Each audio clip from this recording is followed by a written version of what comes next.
Good morning, everyone. Hi, my name is Carly Bell, and I love to do machine embroidery tutorials. And today we are getting close to the end of our sew along that we've been working on for several weeks called Star Spangled Beauty Ladder Quilt from Kimberbell. So last week we actually finished with making all of the blocks for this quilt. And today we are going to go over how to pre-quilt the borders using our embroidery machine. So it's going to be a fun class. I learned a new method last year that I think we did it with the last project of last year, which was the pillow, Candy Cane Lane. And I really like this method a lot better than how I previously did borders. So I'm going to be teaching that again. And yay, how's everybody doing? Let me check the chat real quick. Good morning. Hi, Stacy and Elsa and Kathy and Trish and Joanna, Jenny, D. How are y'all all doing this morning? Thanks so much for joining me. Let me pull up something real quick. So I hope y'all all had a great weekend. We had an exciting weekend here. Yesterday, my baby girl turned 10 years old. She is officially double digits, and I'm freaking out a little bit. Still kind of freaking out. For those of y'all that have been following me since I started my whole journey when Elise was like 1. It was 2017. I started my blog and my YouTube channel. I only made one video, but I started it. And then as Elise started walking and became, a toddler, I slowed down because I was like, I worked full time and running around chasing her constantly. Then I got back into it at the beginning of 2020, before the pandemic even happened. I was like, I'm going to do this more. I had fun with it. I want to do more videos and post more on my website. So, and then everything kind of went from there. And I started doing lives after the pandemic started. And Elise is in almost all of those. And she is 3 years old, and she is knocking things over, and she is crying or telling me all kinds of things while we're doing the live. But that baby girl is now 10 years old. So for those of y'all that have been watching that long, it's a lot for me. So that happened this weekend, and she told me she had the best day ever, and that just made my heart so happy. She had some friends sleep over, and her and Abigail are obsessed with these stuffed animals that are called jelly cats. I don't know if kids or grandkids have asked you about these things. Don't even look at them. They're ridiculously expensive for a stuffed animal, but they're adorable. They're really, really cute. And so her and Abigail got into this like a year or two ago, where that this is all they want. They had one specific one that Elise has been wanting since she discovered them, and it looks like a little stack of pancakes with blueberries on top, and they have a cute little face and they have feet. And she's been wanting it for forever. And Abigail is always checking their website to see, because things go out of stock and they don't come back in stock for a super long time. It's a whole thing. Anyway, in my house, it's an obsession with them. Abigail found the pancake was on sale months ago. And so we bought it. I ordered it, came in, and it's been hiding ever since. And we've been dying to give it to her. And we gave it to her yesterday, and her little face just lit up, and she screamed, and she was so excited. So that made her whole day right there.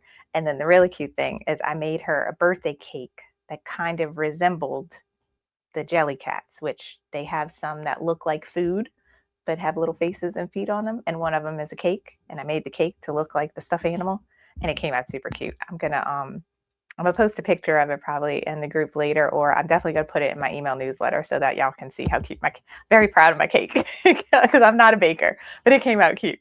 So that fun stuff happened this weekend. Also, another really big thing that that's been weighing on me a lot, that I finally was like, okay, I need help. I need to do something. I put out a job posting that I am hiring a assistant of sorts, that I need help with uh, email, customer service emails, and community management, like on social media and stuff like that. So I know Stacy applied, which I was so excited when I saw your application.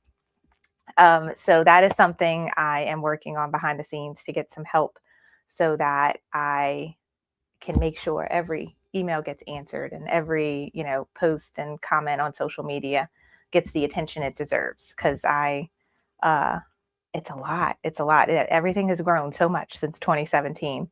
And I'm very, very excited about it. So if you are on my email newsletter or in my general Facebook group, you'll see the job posting on there if you're interested. It's very, very part-time, like 10 hours a week is what I'm thinking, I'm hoping, but it can definitely grow from there.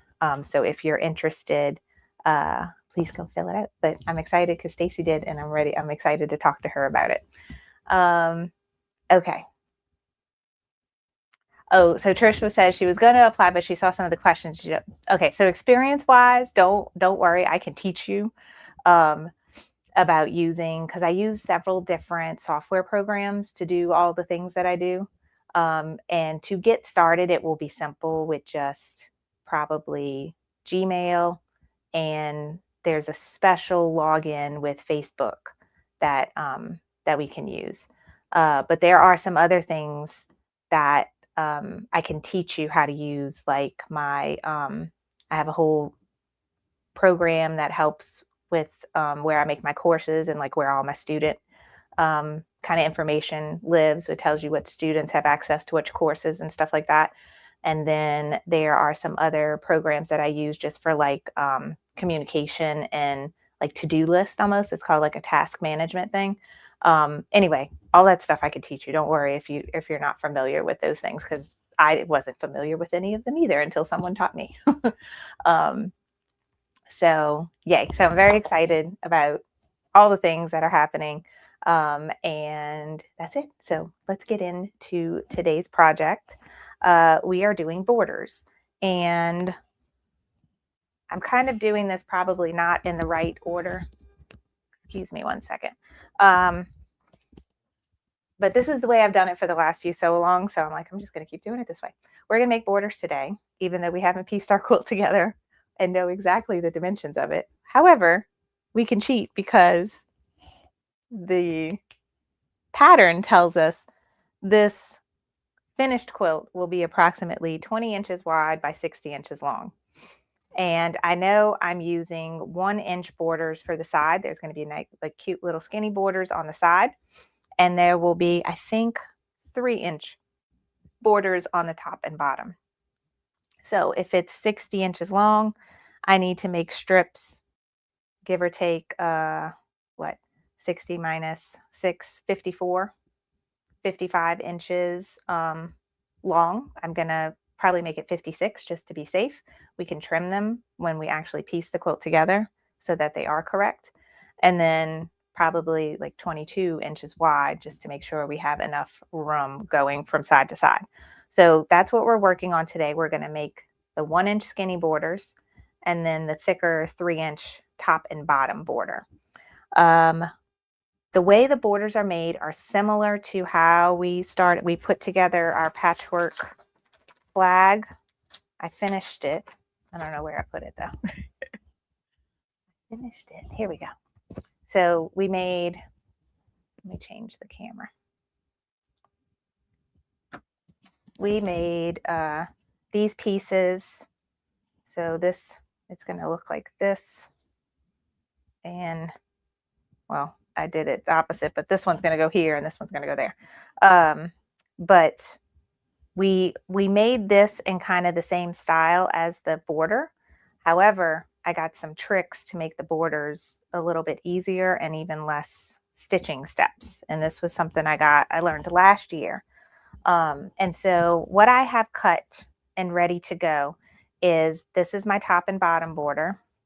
They are, I went by the cutting instructions, so they might actually be too big now that I think about it, because I ended up cutting my inner borders, my side borders, smaller. Yeah. Okay. These are 4 inches by 23 inches, the big ones. I think you could really make them 20, 3.5 inches, but they are bigger. I'm gonna leave them alone for now. Now, the side borders on here, this is where they have the option of the standard size versus the block by block size. And for all the other cuts we did in this quilt, I did the block by block size, which was highlighted in kind of a teal. And those are filler blocks that I actually do want to be a little bit bigger. However, for this border, I'm going to do it the way I did it for Candy Cane Lane. So instead of cutting these strips 2 inches wide, I cut them 1.5 inches wide. The finish border will be 1 inch.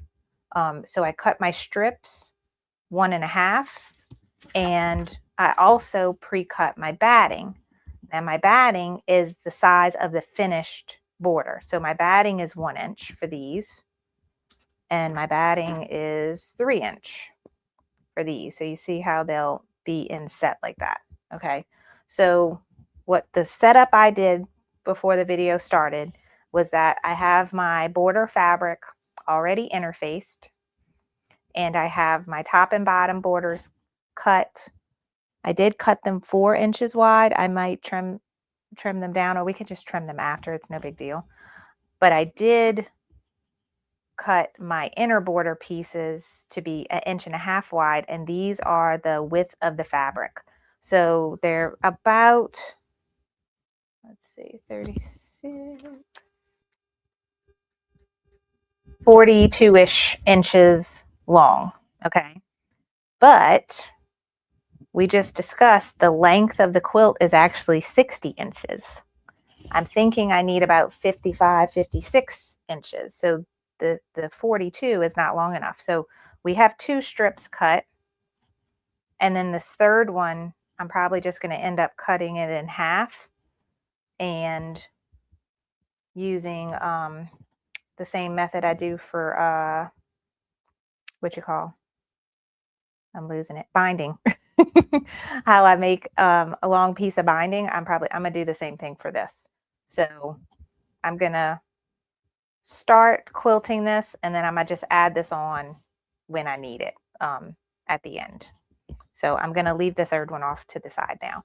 So here is what we're gonna do. We're gonna go in Embriilliance, and I'm gonna show you the border embroidery designs for these two. This one's going to have the floral, and this one's going to have the words, just like from our, I lost it, the flag. So the florals on the top and bottom, and the words will be here. Because these words, it gets tricky. I like the borders that are a little bit, give you a little bit more grace with placement and piecing. This line here is what's going to determine if it's going to, as we rehoop, because we're going to stitch a section, stitch it, take it out the hoop, trim the stabilizer from around it, pick it up, rehoop new stabilizer, move it down, and it's all about getting this placement just right, and then it will stitch the rest. And when it does that, it will look like the words are continuous, and they're all going to be connected by this little line here. So I'm hoping I do a good job, because I've done decent in the past, but it's difficult to get it perfect. But again, probably no one else would notice if it's not perfect. It's just me that notices these things. So, but we are going to stitch, trim, rehoop, stitch, trim, rehoop until we get this whole guy down. So for the live today, I'm just going to do it twice. We're going to do the initial one, and then we're going to trim and rehoop and move down. Okay. And then your homework is going to be to finish until you get about 55, 56 inches in length. And then we'll also do this guy where I probably only get one of these. I'm going to do 2 of these in one hooping, so that I'm working on both of them at the same time moving down. This one, I can't fit 2 of them side by side in my hoop. So I'll probably just be working on one, stitch as much as I can, trim, rehoop, and stitch the rest. Okay. So one thing that is changed from how we normally, or if you've done any borders with me in my first few sew-alongs, it's very much like what we did here, where there's a placement stitch for the batting, you place the batting down. A tack down stitch, you trim your batting. Or if you want to have it pre-cut to size, you can just skip that tack down. Then there's a placement for your fabric. Place your fabric, tack it down, stitch it. For today, we are going to use some glue, and we are going to, I have the long strip, I have over 60 inches here of batting. We're going to glue this down ahead of time, right in the middle, okay, and just glue it.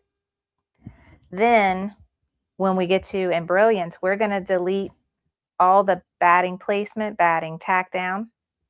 We're going to delete those two steps and not even stitch them. We're going to start with the placement for your fabric. And so this is already glued and ready in place, and we're going to put it right along that placement line. It will tack it down and stitch. So that's the difference from the normal method. If you want to do the normal method, that's perfectly fine. Follow along how we made the patchwork quilt sections. It's going to be just like that for stitching it. And then pick up when I unhoop this and rehoop, then pay attention how all of that lays, and then you'll repeat your process over and over. All right, let me know if that makes sense. I'm going to check the chat real quick. In the meantime, I forgot, for any one tuning in for the first time and is wondering about this sew along, I have all the information on my website. It's carlybell.com. And it should be the first link below your video where you can get to it. But I have a special spot on here just for sew-alongs. If you go to blog, embroidery, sew-alongs. So this is going to bring you to all my previous ones. And this is the one we're working on today, Star Spangled Beauty. And on here, there's going to have information about if you're watching live, when my live schedule is, but it will also have the replays of all of the previous classes. So if you're watching this next year in 2027, you can go and start from the beginning and work your way through at your own pace. I have links to all of the supplies, including the designs, the background quilting, fabric, embellishments, my tools that I use. Then I have thread colors here, and I do have a free download of a kind of cheat sheet organizational chart to keep you organized during this whole project. So I just wanted to show you that. Then let's get into Embriilliance. Let me move that over there. And we can start figuring this out. But let me check the chat real quick. Sorry, I haven't been looking at it. Oh, yay. So Mary is working on another Kimberbell project called Sipping on Sunshine, but she found some really cute background quilting from Designs by Juju that she's substituting. That's awesome. Juju has some really nice background quilting, yes. Okay. Let's see. Can you stitch one each wide and skinny in the 6x10? I might be able to, Joanna. We can play an Embriilliance and see what we can fit. Oh my goodness, Chris is in Australia. Hi and welcome. And it is 1 a.m. Aussie time. That is awesome. You must be a night owl. Thanks so much for joining us.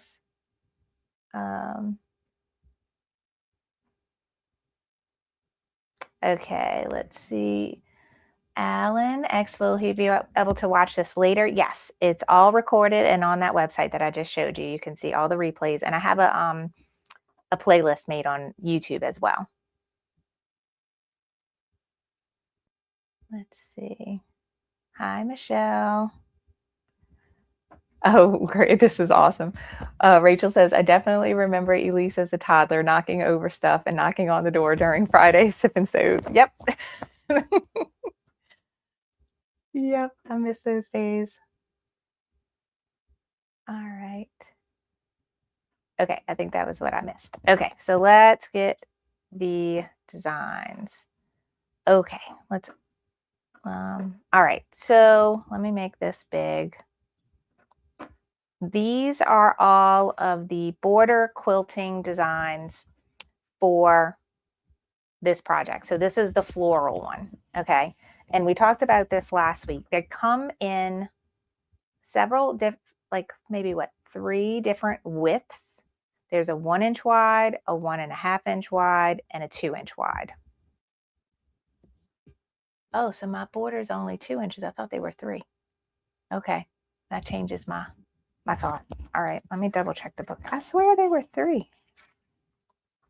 Okay. Then, okay, besides the widths, they come in like a few different widths. Then they come in 4 different, each width comes in 4 different lengths. And the lengths will fit your hoop. So this one will fit a 5x7 hoop. This one will fit a 6x10 hoop. This one will fit a 8x12 hoop. And this one will fit the 9.5x14 hoop. So it's 14 inches long, 12, 10, 7. And what you do is combine these or repeat these as many times as you need to, depending on your hoop size, to get that final 55, 56 inch length that we need for the side borders, and then the 20 inch, 23 inch length that we need for the top and bottom borders. So the floral is the top and bottom.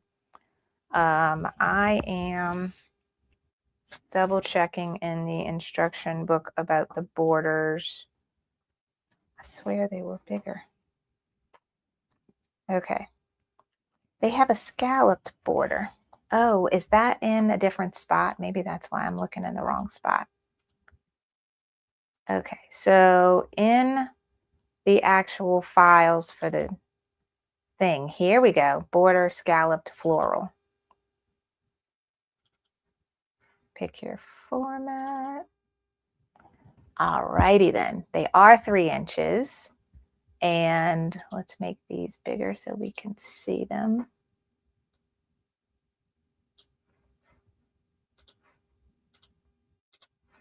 All right, so we have 3x7. This is also 3x7. This must be the ink. I don't know. Oh, they have different flowers. Okay. 3x10, 3x10 B, and 3x10 12. Okay. See, I thought I knew what I was doing, but I obviously don't. Let's look at the instructions.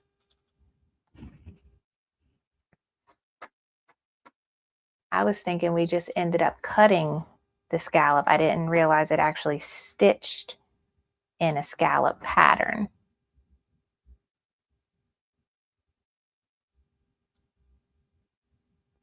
Okay, so we do want the fabric cut to 4, so that's good I did that.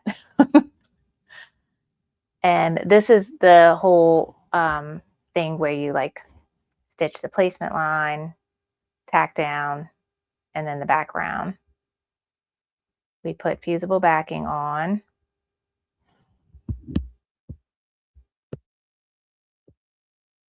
Oh, but I am going to have to tack down. We're going to have to do this one differently because I do need to trim the bad in that scallop pattern. Okay, so erase everything I said about the big one. Let's work on the small one first. Let's work on the skinnier one first because I know how I'm doing that one. And then I'm going to have to read some more. See, I thought I was prepared, but I'm not. All right, let's back up and go back to background quilting, border, and embroidery files, and we're going to do the words. Okay. Pick my format. And here we go. So we got the 1.5 inch wide. Here's the 1. That's all. Here we go. 1 inch, 7 inches long, 10 inches long, 12, and 14. I'm going to go for the 10-inch one. I'm going to work in my 6x10 hoop. And it's actually not 10 inches long. It's 7 inches and 9/16. But I don't think I could fit the 12 one. I think I looked at this ahead of time. Yeah, this one's 11 inches. So this one's too long. It won't fit in my hoop. This is what we're working with. So what we're going to do for this one is my original plan. We're not going to stitch the batting steps.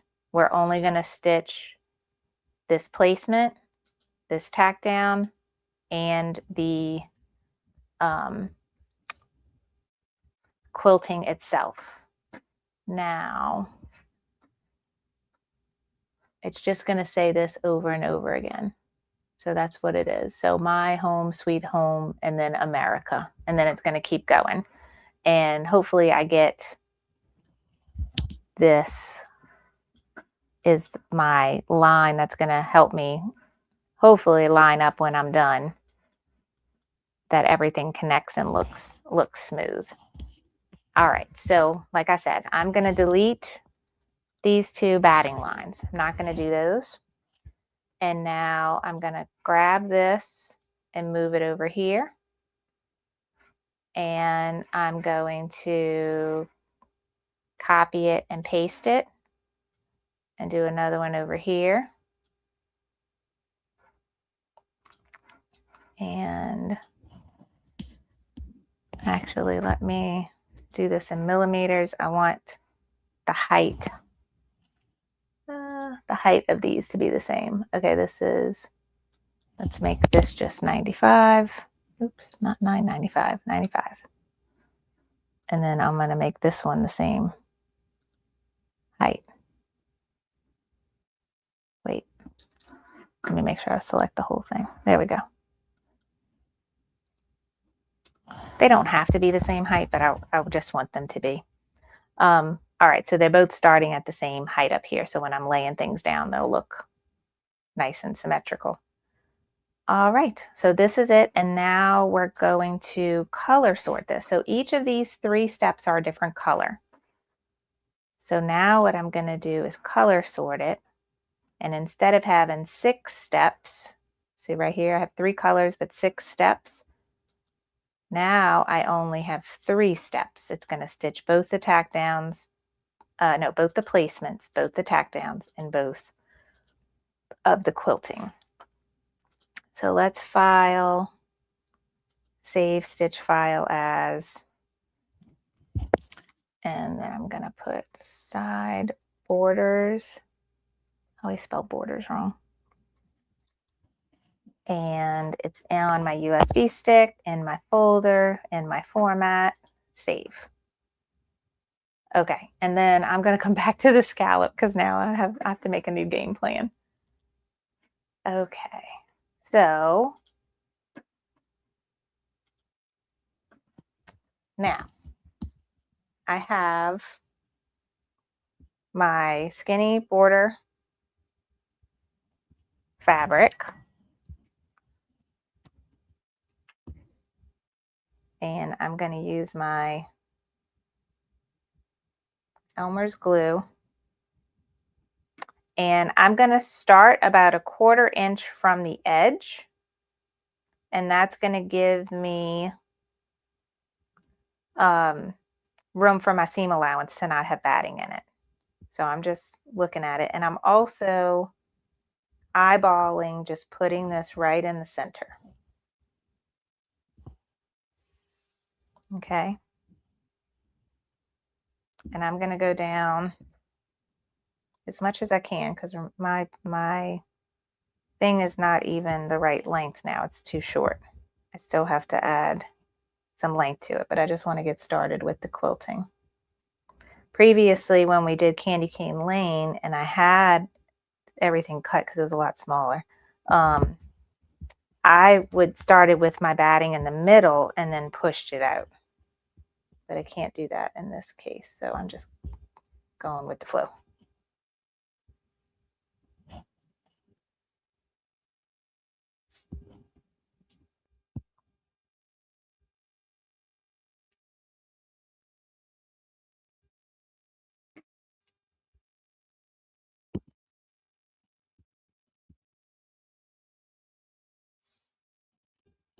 Okay, so we got this guy with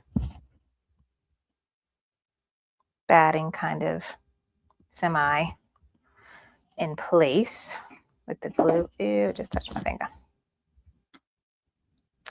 I need paper towel. Excuse me 1 second.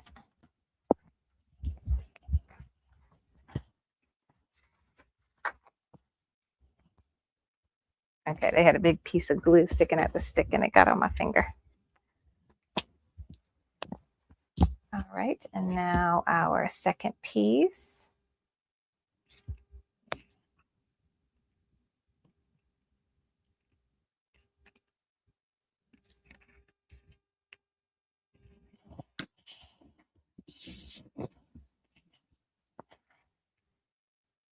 Again, I'm gonna leave it about 1/4 inch from the edge and just eyeballing it in the middle.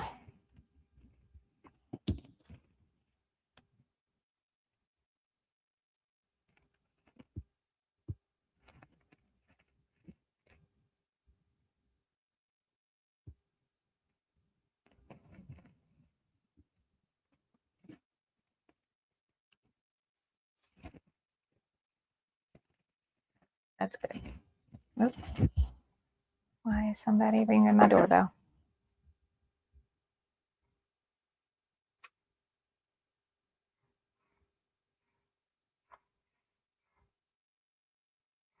I don't know. Okay. Sorry. The dog's going crazy now. Okay, so we got our inner borders with our batting in place. Now we're going to put those on the side and we're going to get our 6x10 hoop.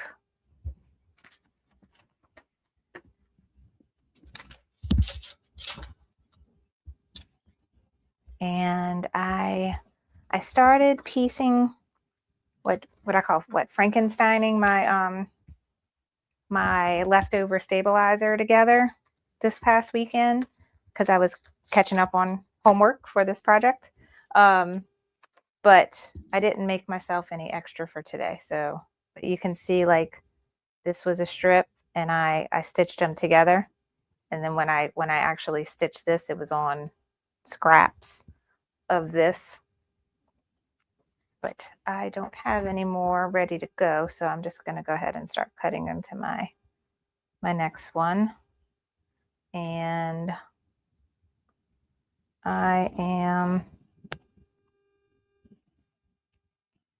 I'm gonna cut it this way.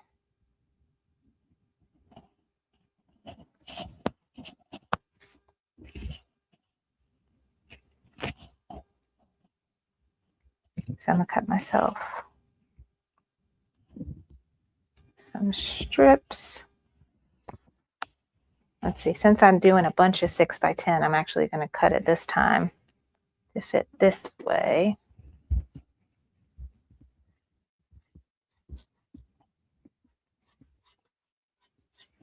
There we go.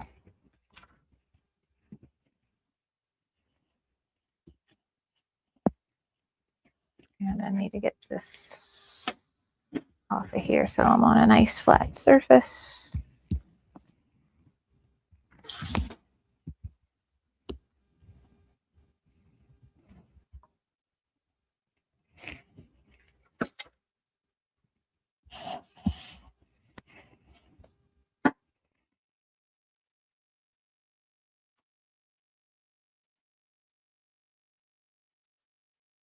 Okay, so now this is ready and I saved my design, but I need to eject my USB stick.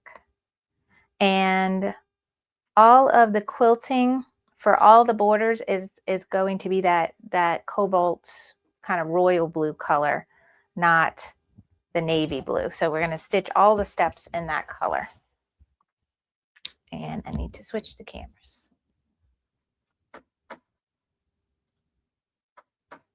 Okay, so you can see that blue colors right there in the front. So this is what we're going to stitch everything with. And I just turned on my machine. Let it reset. and give it a second to read the USB. And it looks like my bottom thread is about to run out, so I'm going to go ahead and change that.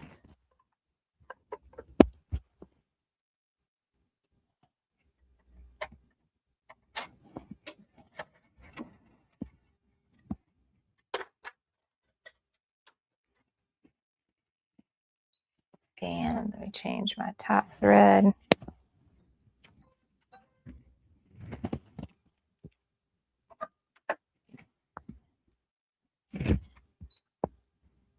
And pull up my design.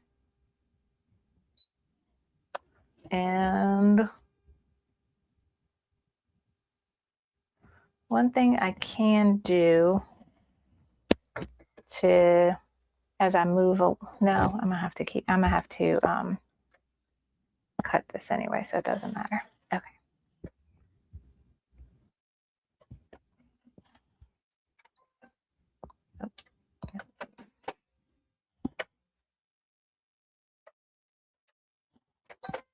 Okay. Bobbin, top thread, design, hoop. Now I'm ready. And embroidery. Lower my presser foot. So we only got 3 steps.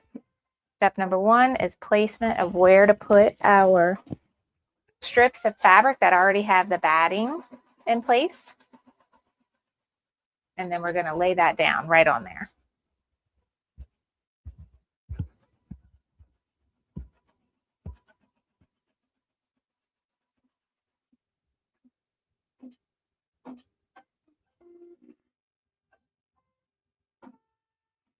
Yeah, Mary says, you are brave. This is a long strip. Yeah, this is the longest I've done. Because all the other borders, I think the most have been like 40 inches.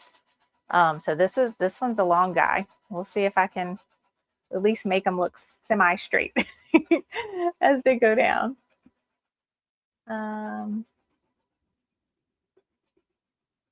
Okay, I see Linda and Trish are talking about FOMO. And Joanna, FOMO has filled up my space. Me too. Me too. All right, so we got those placement lines stitched. All right. And now, there they are. And same thing, we're going to use the Elmer's glue and just kind of tack that down so our fabric and batting will stay. And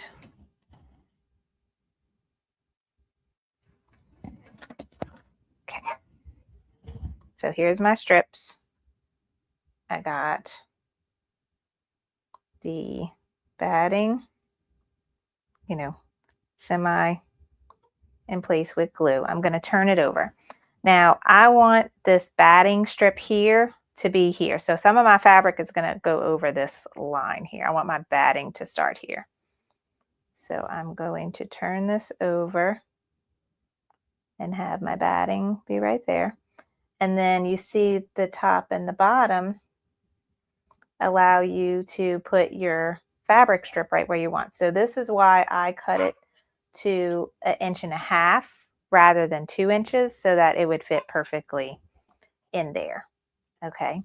Once you have this where you want, then you're going to tape the top and the bottom. Okay, so we're going to tape here too. Oh, something I'm thinking about. This is going to be a little bit more forgiving than I thought because we are doing it in the blue thread. Now, granted, it's not navy. It's going to be the more royal blue, but it's not going to be as distinctive. If I would stitch this wording in white, then you'd really see if I misaligned something. But the blue will be a little bit more forgiving. Okay, so I'm making sure the batting is right here at the top on this line. My fabric's going a little bit beyond it. Making sure these fit right in here.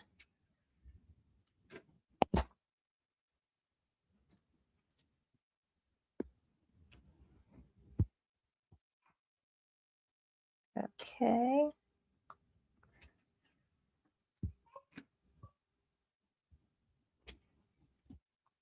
All right. So now this is ready. We're going to tack it down first. It's going to run a little skinny line right on the inside edge of this fabric.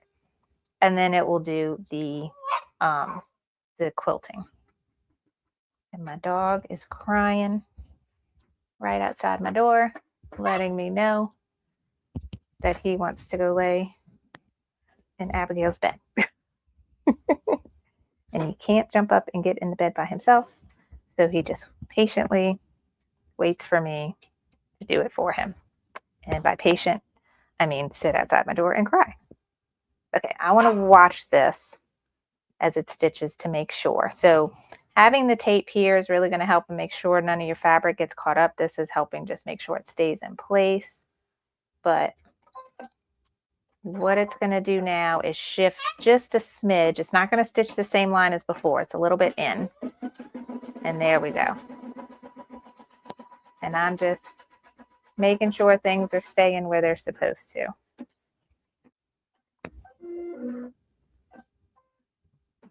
Cut and move. So you're not going to have any lines going across this way because it knows that it's a continuous pattern. There we go. And now it's going to do the same thing over here since we color sorted.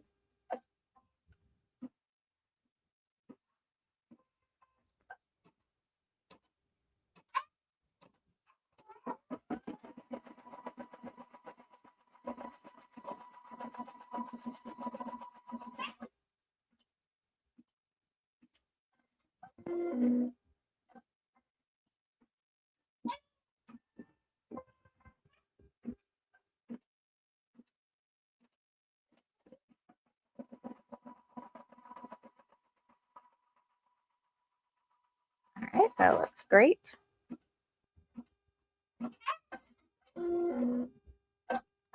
And now it's going to do the wording. Let's lower and go. And now I feel comfortable walking away from this for a second. So let me go take care of Mr. Short Legs. Come on. Yes. You want to show everybody your haircut? You got a haircut. Let's see. Say hi. This is Ozzy. He's got short legs. I'm going to go put him in Abby's bed. Y'all watch my machine for me.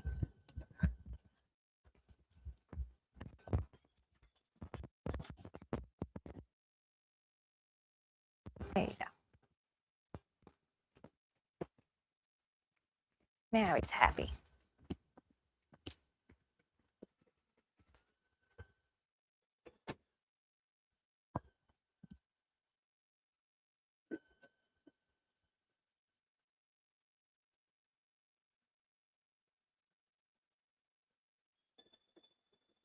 Oh, Trish said she's still waiting for the tote to go on sale. So everybody, if they see that, my Kimberbell tool tote, we got to tell Trish. He needs a ramp. Yeah. Well, here's the thing. My dog is very scary. Like, he is literally scared of his own shadow. I made him a ramp and I covered it with a blanket and I put it on to go up Abigail's bed one day and I put one to go on the sofa. He was scared to go on the ramp. So that didn't work. I really wanted it to, but it didn't. Oh, I love this. Start our own group. Fear of Missing Out Anonymous. Yep. I would join that group. Oh, thank y'all. Yes, he's my little cutie. Yeah, he's a very nervous dog. So we adopted him when he was 7. It was like a family friend of my. It was like a friend of my aunt. She had 2 dogs, but something was, I don't know, they traveled so much, like they were never home. The dogs were always in the kennel or whatever, and being boarded. So they decided to give them away. And Ozzy, I don't know what it was, but he is scared of floors and he's scared of the dark. So he doesn't like to walk on anything that's not carpet.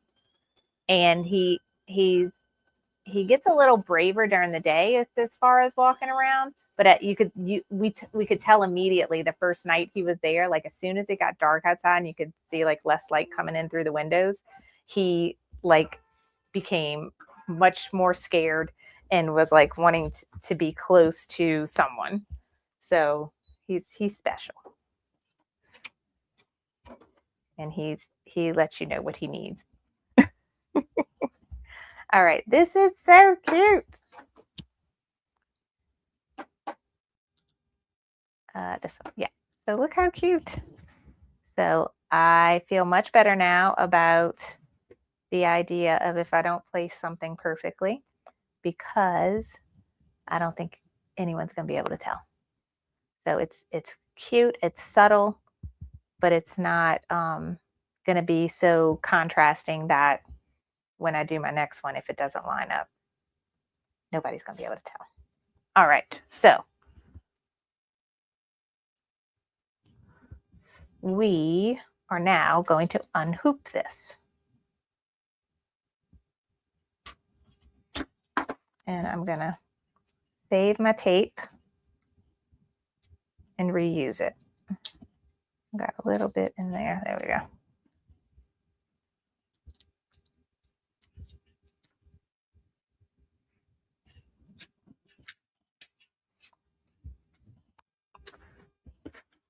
Unhoop. And this was where I got a lot of scraps last time because of the borders. So I've done before where with some quilts that had like this skinny inner border around the whole thing, I would fit 4 of these in one hooping, but I only need 2 for this one. So we got a lot of wasted space as far as stabilizer goes. And this is where I get a lot of scraps that I end up Frankensteining back together.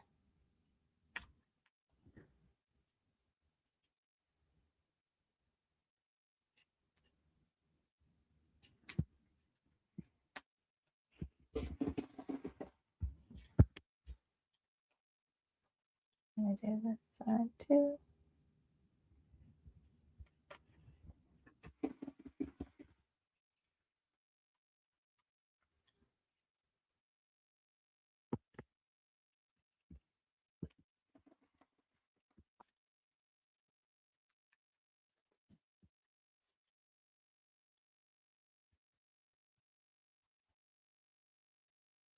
I should have left the sides wide so that we get one wide strip.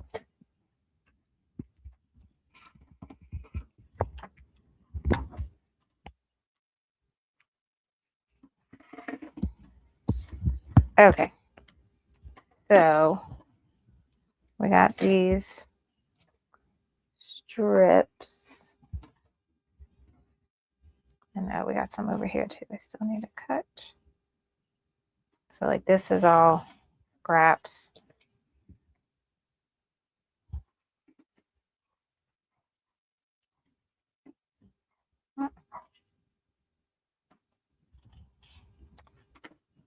Okay, so now we have these 2 strips which are done. The first hooping is done. So now let me move these out the way and get my hoop back. Second hooping.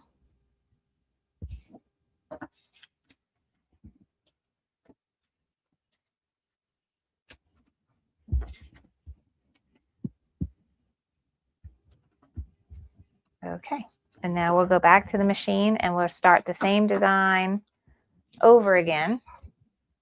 where the first step is the placement stitch.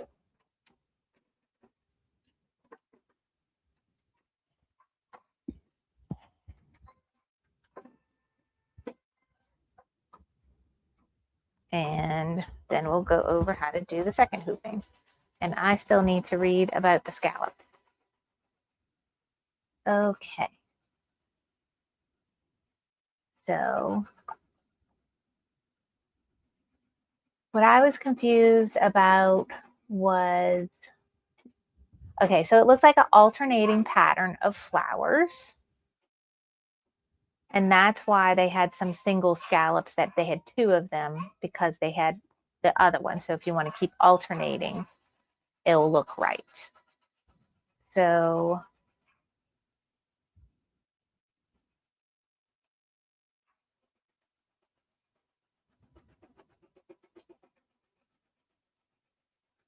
I'm probably not going to mess with that design any in Embriilliance. I'm going to stitch the batting placement, the batting tack down.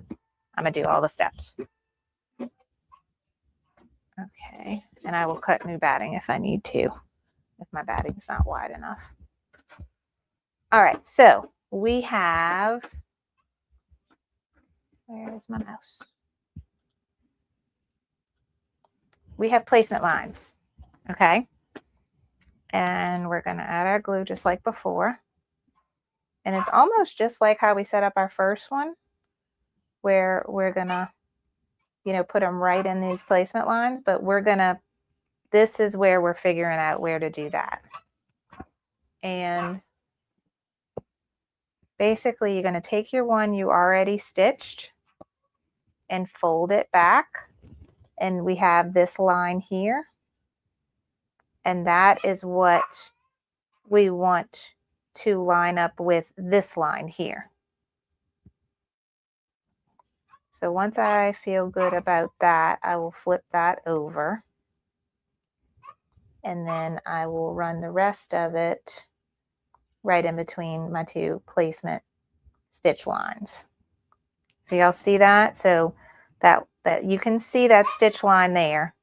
We're kind of lining it up with this stitch line. And basically just folding it over like this will give you the spot you need. And once we get that in place, then we will tape this guy here. And tape this guy here. Oh, I think Ozzy jumped out of the bed already. Okay, so again, we have our stitched one already, folding it over. I could see that line, putting it right with this one, and lining those up. All right, does that make sense to everyone? Kind of having those lines lined up with each other.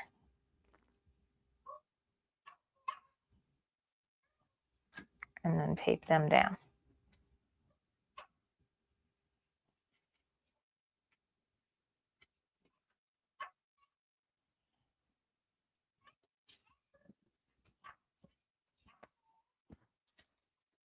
Okay, and now we'll go back to the machine and do the tack down stitch.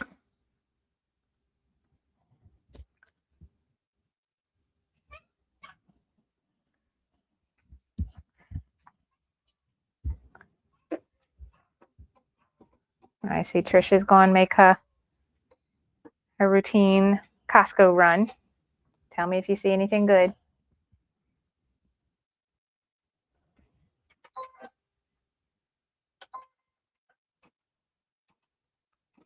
Okay, so this is where you could really see after this step if it's lined up where you want it.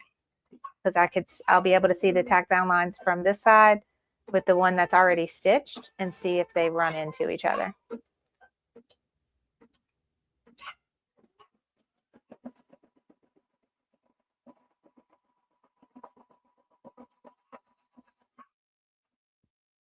Ooh, I think I did good. They run right into each other. Yay. Let's see if this one does the same. Because normally if I get one good, the other one's not. This teeny tiny bit shifted.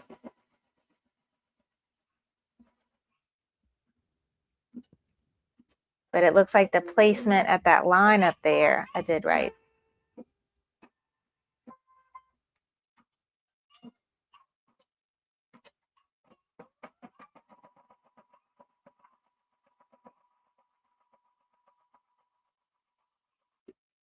Yeah, I can see a slight shift. Yeah, I don't know if y'all are going to even be able to see it, but like these lines here go perfect. This one here kind of shifts to the right a little bit, and like this is the old line and it shifts to the right. I mean, like an eighth of an inch, like just a smidge. So I am fine and happy with that. And now we stitch the quilting. And I will once again go take care of Mr. Shortlegs. Y'all watch my machine for me. Can I help you, sir? Now you want to go downstairs? Go.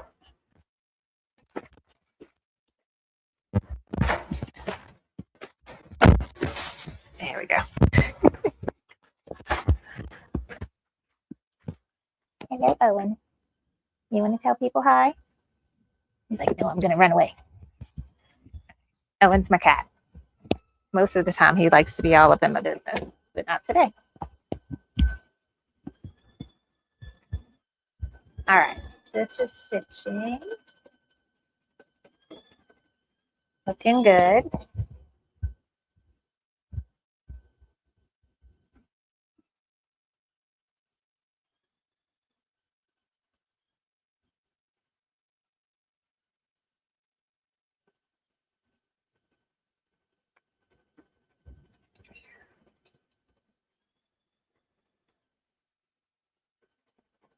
Oh, I see now. I see with the quilting. So this is the scallop quilting. This comes with not the background quilting bundle, but the actual embroidery files and applique files for the quilt. They're alternating flowers. They have this one, which I can't tell you what even flower that looks like. And then they have this one. So they alternate. So your options for hooping. This will fit in a 5x7 hoop, and you could just redo this over and over, and you don't have to worry because there's only 2 scallops in there, therefore the 2 flowers. Okay. Then we have the individual ones. So in case you need just one more here, you can pick which is the next one. So in this case, it would be this guy. All right. Then we have the 10-inch versions, which this will fit in my 8x10 hoop. So I'm going to double click that. Lovely. All right. So I can redo this. However, when I get here, look, I have the wider flower, the skinnier flower, the wider flower. The next one should be the skinnier flower. So I don't want to repeat this pattern again if I want to keep it alternating. This one has the skinnier flower. So we would stitch this one, then this one, and then if we have to go back and do that one. So these are, let's look in inches, 8 and 9/16. So if I need 23 inches, I need about 3 of these. So that's going to work perfect. I'm going to do this one, then go back and do this one. Okay, let's look at the steps. We have batting placement, batting tack down, fabric placement, fabric tack down, and then the quilting. Okay, I think I got this now. We're gonna get this done. I got a handle on it. Okay, so that is done stitching. Let's go get it off the machine so you can see how it lined up. Okay, this is making all kind of glare. Let's move that out the way and let's zoom in. All right, so this is where you're looking. So this was where my previous stitching ended, and this one's where the new one picked up. This is where the previous stitching ending, and this is where the new one picked up. Now the camera it's so dark. I don't know why it's so dark. I have like a million lights in here. So it's a little hard to see, but like these lines go perfect. Like they go here and here.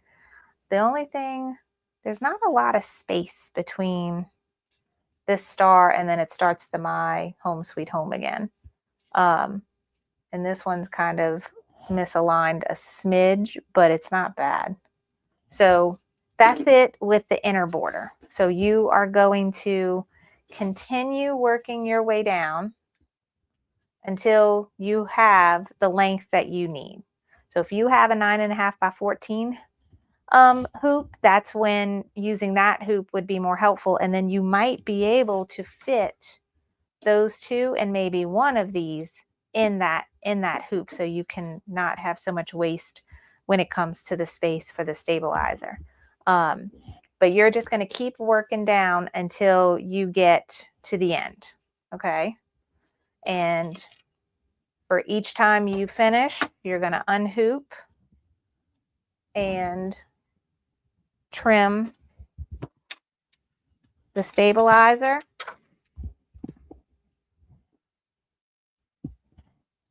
So I'm going to do this first. Where's the ruler? That's making all the glare here.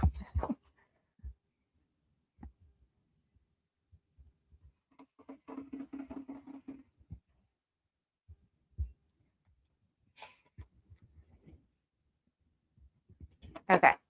And so then you're going to trim all the excess stabilizer off of these, rehoop a new piece, and go again. Okay, so that's your homework, is to finish this. It's also going to be my homework because I'm putting it on the side. Okay, now we're ready to start the scalloped. Same hoop.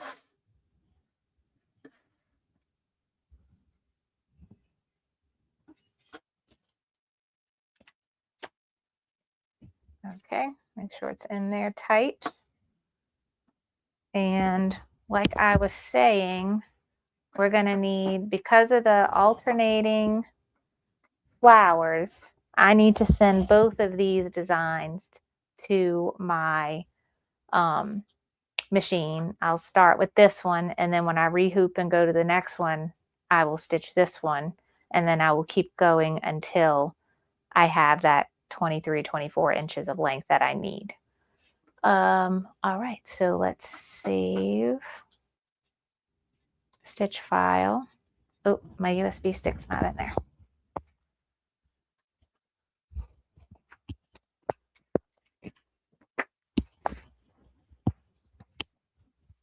All right, now we should see it. Embroidery.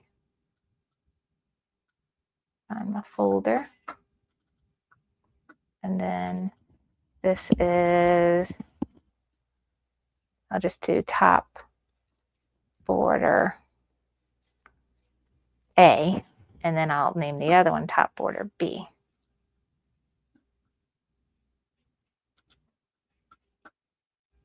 File, save file, stitch as. There we go. And just change the A to a B. Save. Okay, now I can, oh, there goes my little toolbar, and eject this guy.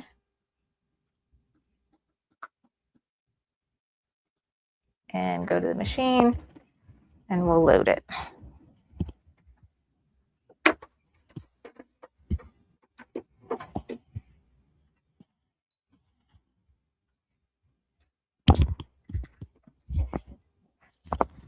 Oops. Oh, I see my microphone blinking.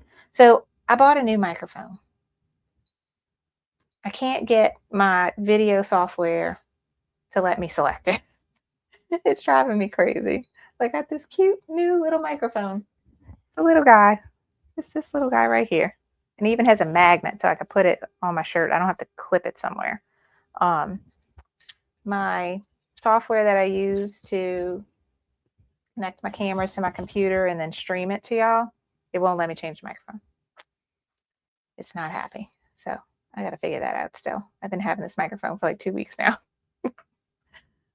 Okay, let me go back. All right, this one's going to be A, set, and embroidery.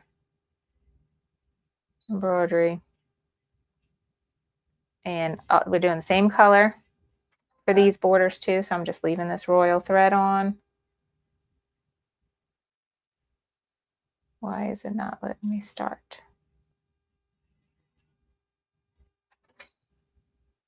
Oh, the embroidery. I didn't close my hoop. There we go. All right. Okay, so now this is placement for the border, and this will test and see if the border that I cut is big enough, wide enough, and going to work. If not, I'll just cut new ones. All right. In the meantime, I'm going to turn. No, now it's not blinking no more. I can't win. This guy doesn't know if he's happy or not.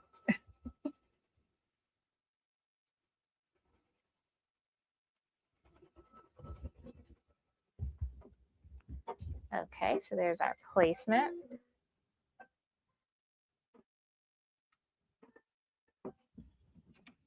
See, I had in my head that we were going to stitch the regular border and just cut it in the scallop pattern. Like they had a pattern in the back of the book so that we could trace it and cut it. I don't know why I had that in my head. I swear I saw that somewhere.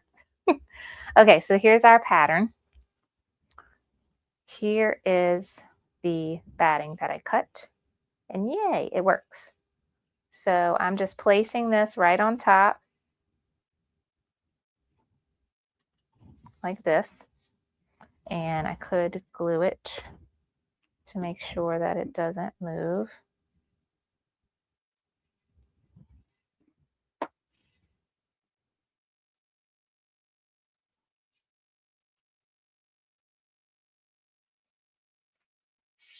Okay, and now we'll go back to the machine and it will stitch it down, and we will trim it just like an applique. So this is going to be very similar to what we did for the patchwork flag.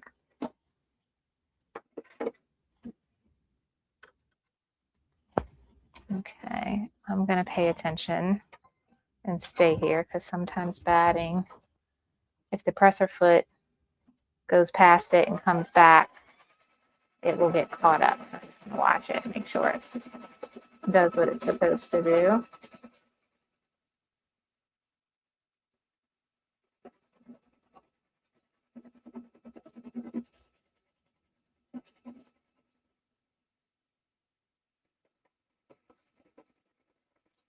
Everything looks good. I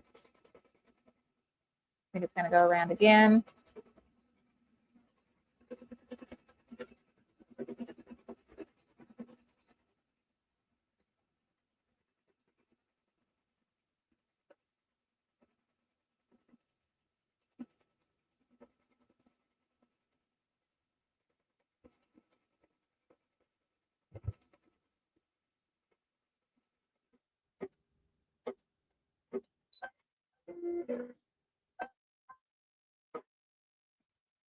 Now, when you're looking at the hoop, it looks like you could fit two of these side by side.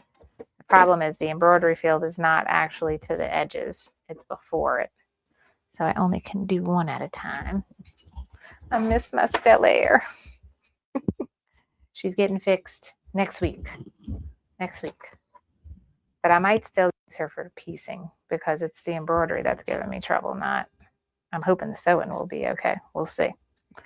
All right, so I am trimming this just like an applique. So I'm going to cut this, and I have this ready for the next hooping.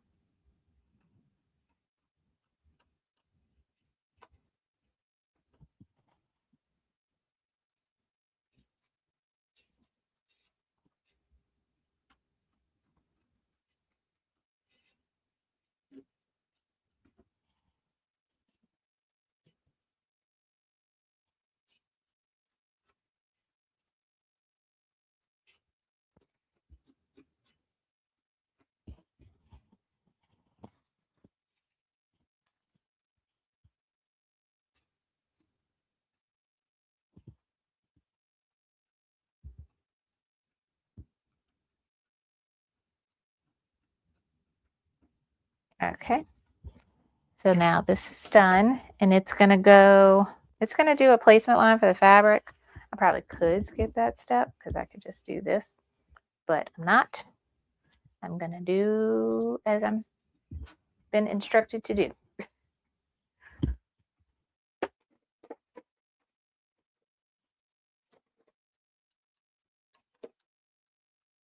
Okay.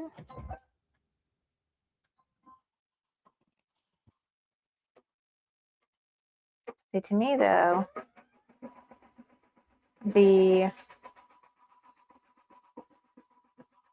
my fabric is cut in 4-inch pieces. This is 3 inches. This box it's making right now is 3.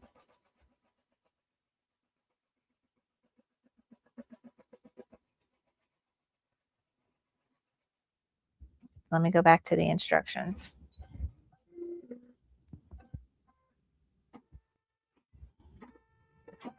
and see what they say.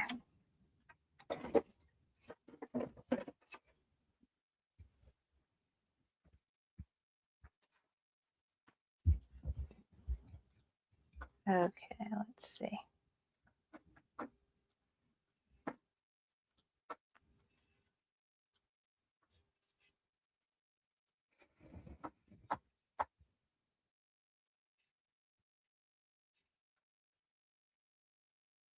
Okay, we've done this.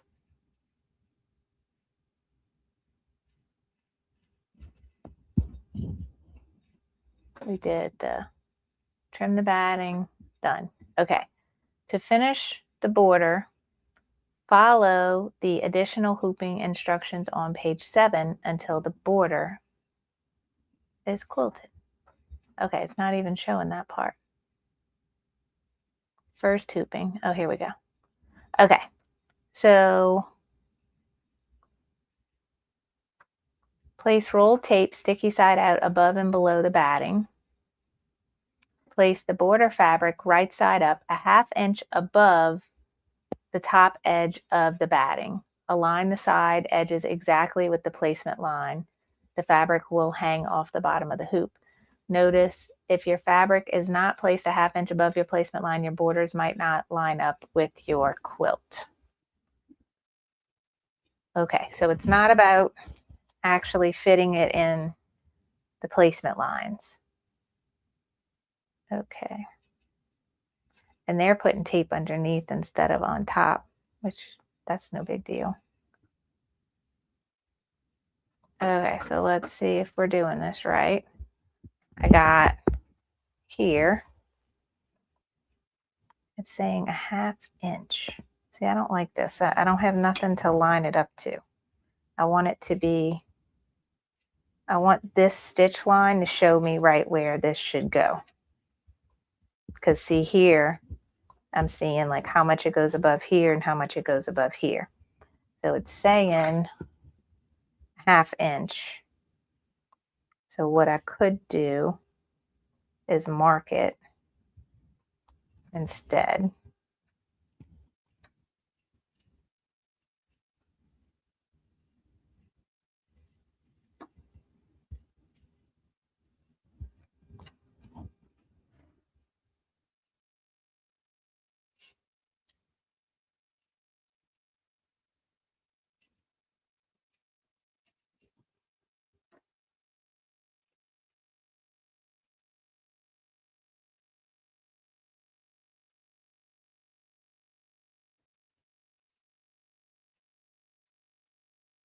Oh, this thing is a 1/2 inch. Hey, there we go. I don't even need to mark it. I could just put this guy. All right, so that's where I want the top of my fabric to go, right there. So that makes me feel better that I got something. Now, where is it falling? Just out of curiosity.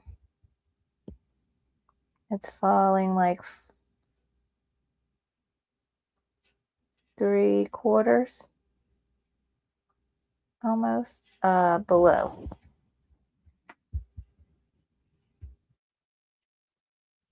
I know it shouldn't be that. It should be the same.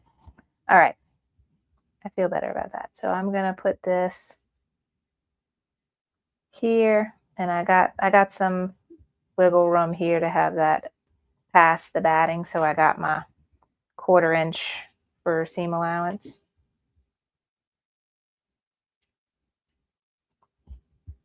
Okay, and then I'm just gonna tape it like this, but not give my tape as much in there.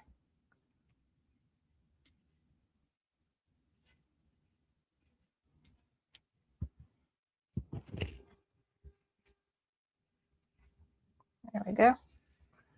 And then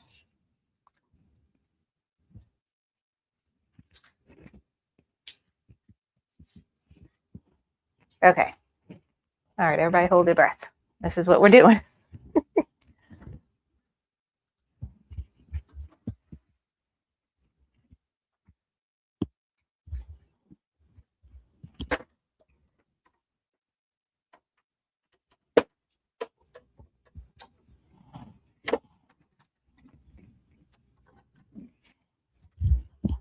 Okay.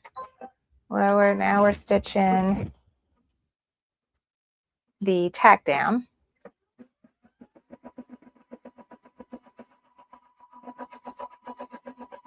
And see, we have a lot more space here than we've done in the previous border quilting, because you usually have a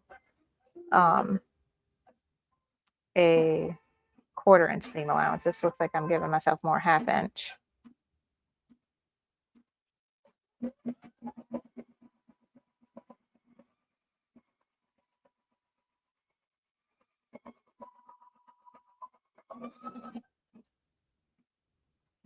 Okay, that is done. And now it will stitch the quilting.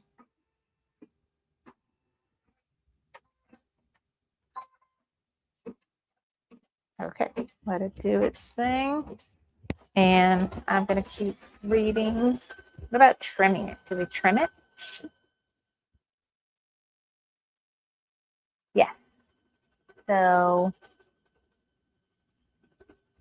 once the quilting is done, trim the excess stabilizer. Do not trim the fabric or the batting. Fold at the end of the batting and place the completed border on the flat surface and hold it right sides together with the batting tacked down line. So this is the same thing we talked about here. So when you fold it, that's where you want this line to line up with. And then you're going to drape it over to the side, and now you have this whole new section here to embroider. But we're going to load the second design so that the flowers alternate. Okay, so we're not trimming the fabric or the batting, just the stabilizer. And then when do we trim the batting? The fabric is my question. So I guess that's when we get to the binding that we'll actually get into that. I watched Kim's video on the binding today, but it wasn't as insightful as I was hoping it would be. So I'm going to have to search around and see. I'm sure they got other people that have done the binding and see if we have. Okay, let's see. Ooh, Joanna said 1/2 inch off the left edge. Did I not leave enough? Yeah, it did say 1/2 inch. Oops. Okay, it'll be fine. So yeah, I was supposed to do this. Where is it? Here. It's highlighted and everything. You see, guys, this is me not paying attention. Place it 1/2 inch above the top edge of the design and then a line. There we go. Yeah. So my boo-boo, y'all do better than me. Do a little bit more than do a 1/2 inch. I think I probably just did like a 1/4.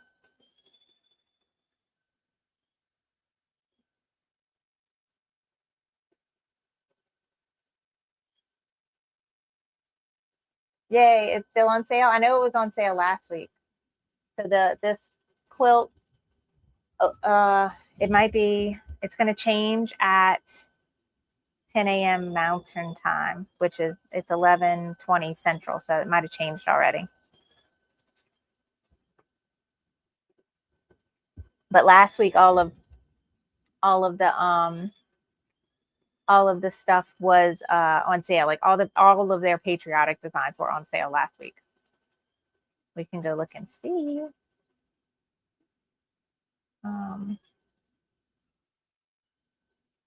Let me find my link.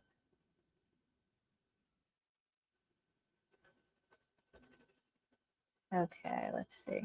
On my homepage for this Sew Along, I have a link to Kimberbell's deal of the week. And yep, it's still on sale. All of their patriotic stuff. So go grab it because it's probably going to change by lunchtime. What's save the date quilting? That might be. Sometimes on Monday mornings, they'll have all of last week's and then all the new ones. I need to go check and see if I have this because I want it. I really love this. This is the border we're doing right now. Well, the long, not this one. This was the thing. Let's Celebrate. Oh, one of their old Bella boxes is on sale. Mystery bag. I don't know if this was there last week. Bamboo square frame. I want to know what this is. Oh, is this for the pillow? Is this this guy? So that's the quilting for the background of the 4th of July. Like it has all the months. That's what that is. Okay. I need to go see if I have that perfectly pieced. So I think that one came out after I canceled my subscription, but then I think I bought it individually. All right. Yay. That's super pretty. I love it. Can you even see it? Look how pretty it is. Pretty, pretty, pretty.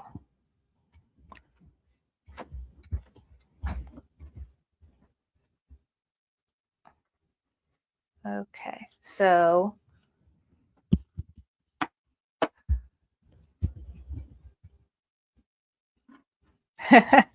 Joanna said my cart was full. I just hit buy. I didn't even look.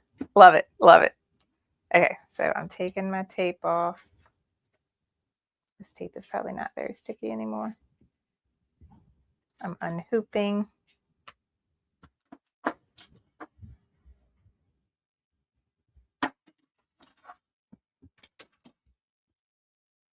I am trimming just the stabilizer. I'm following directions.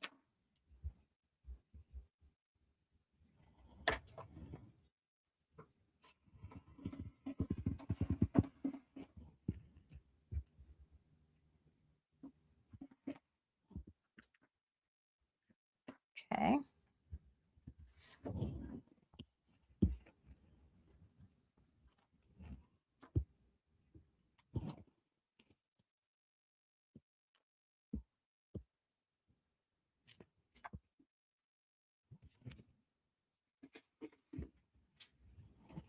Don't tell me I cut a tiny bit. It's gonna be okay. I need some of that Bonash powder.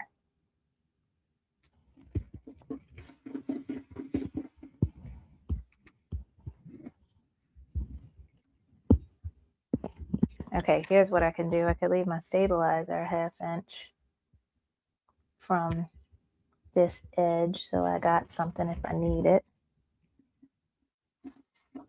There we go.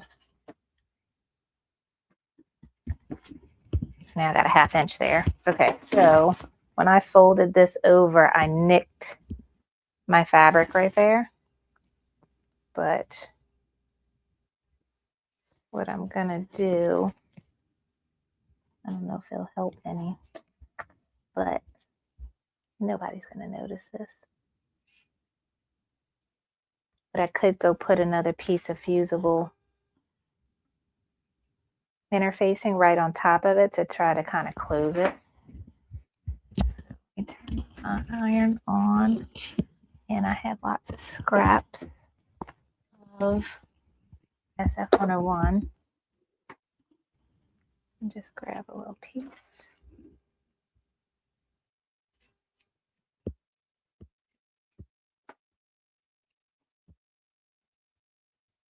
Try and close that guy back up.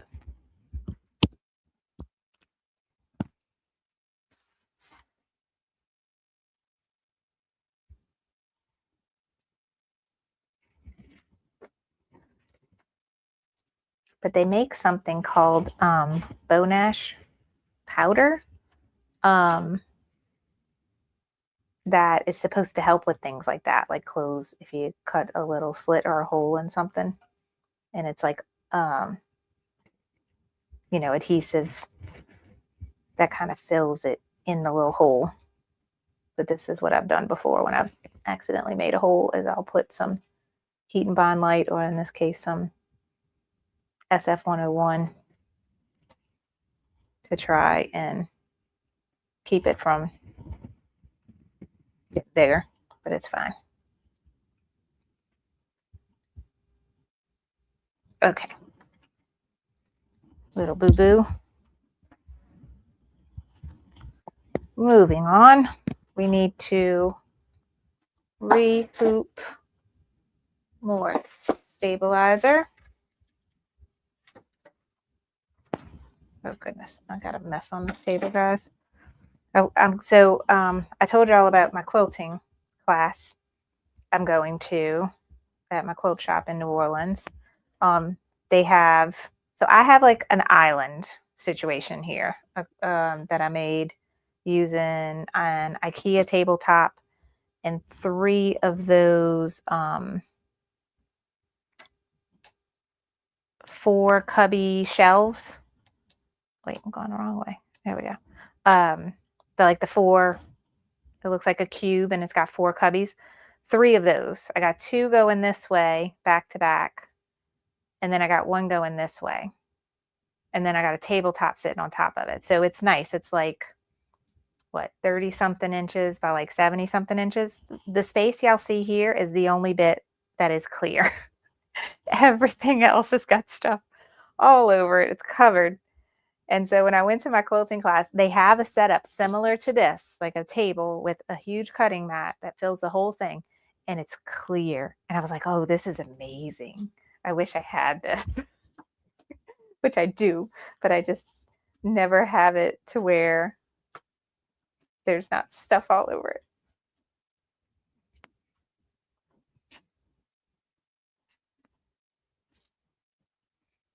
Okay, that is done. Okay, let's go back to the machine. Like, not even, my cutting mat is 24 by 36. I only got about 12 by, what, 20? That's the only space that's actually clear. Okay. Now we're going to repeat the whole batting placement and tack down and placement for the background fabric, which that line is not even helping me at all. I'll mark my 1/2 inch above the scallop again like we did, and then you'll see how to take what we have already and load it onto place in the right place.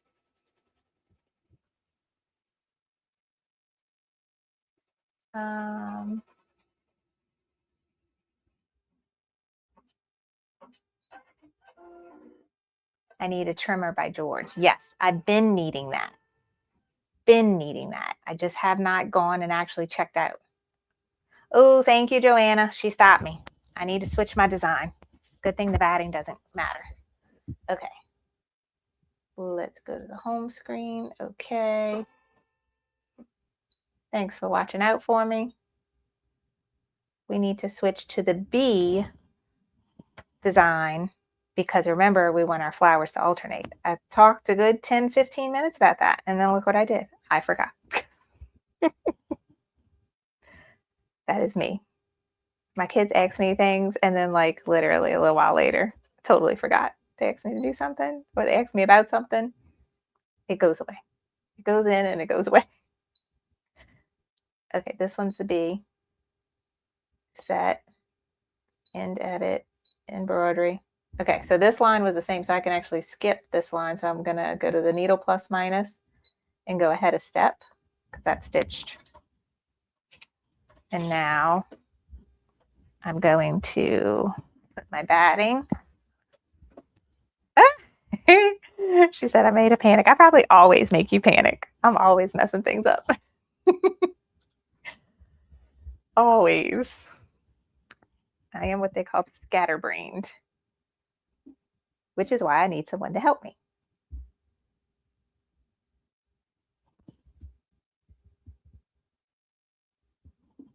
Okay, I've got some glue. We got some batting.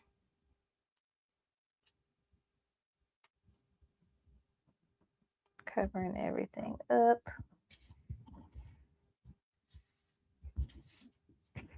Oh, and y'all don't see my camera. I put the batting on top of the scallop. Got that in place. And now we'll go back to the machine.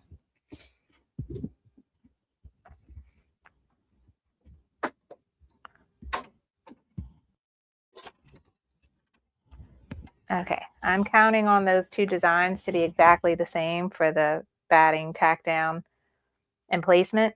So I skipped the first one. I didn't move anything, so that's another reassurance that I feel comfortable just going straight to the batting, tack down step. And it should go right on top of the placement stitch that was already on my stabilizer from the wrong design.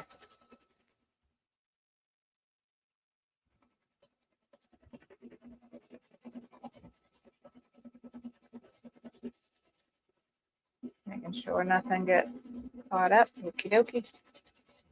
And that's going to go around again.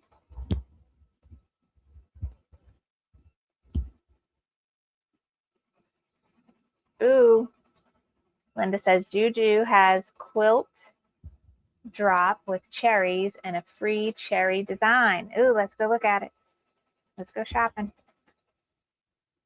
We all got FOMO.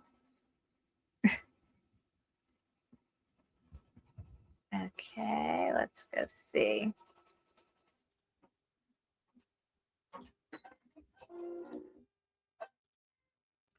All right, what she's got. So we got the free gifts. Oh, that's pretty. I still need that house. I need to make that house with the thing. Shay, you made those. They look so cute. Wait, I'm getting the hoop off the machine now.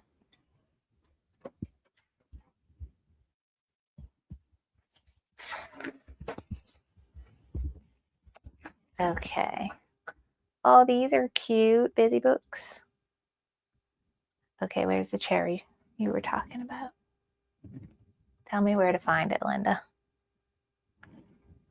You said free. Let's see. She has a whole free section right here. Free designs.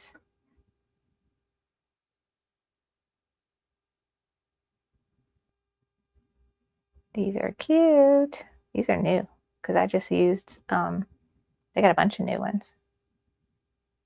I wonder if she changes them out. Oh, that's cute. The little pocket.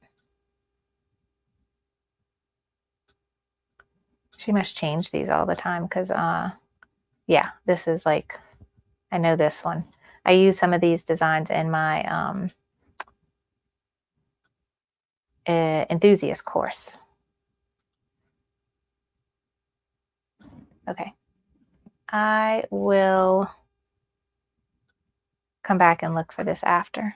Oh, we could go to new. That's cute.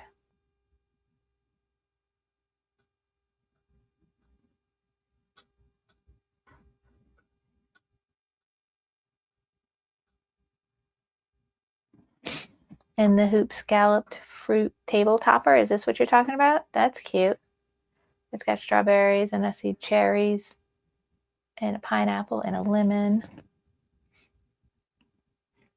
Yeah, Shay says, I have a full drive. Like her whole drive is full of Juju designs. I believe you. We'll say, hey, Alan, you're from New Orleans too? That is awesome.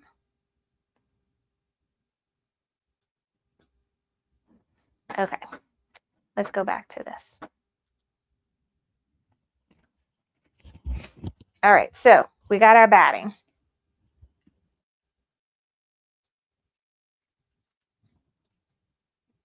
And I'm just gonna save this for the next one.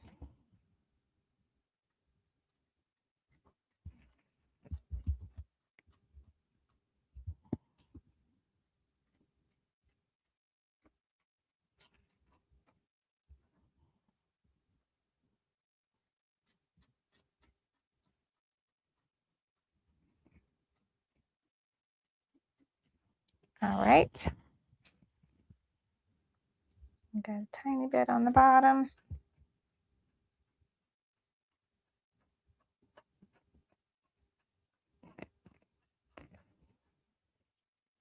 Okay, so now we'll go back to the machine, stitch that placement line, and then I'm gonna use my little ruler to mark for the 1/2 inch above, because that helped me a lot, because I need to see something to see where to put it.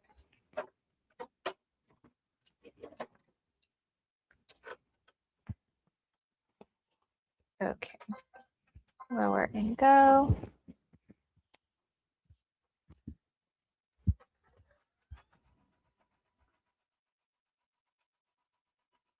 Oh, that wasn't Shay that said that. That was Stacy. I wasn't reading correctly. Stacy, sorry. Yeah, I love my Louisiana people. Okay, look up cherries and look up cherries backdrop. Okay, let me do cherries backdrop first, because I'm sure a lot of things is going to come up if I just do cherry.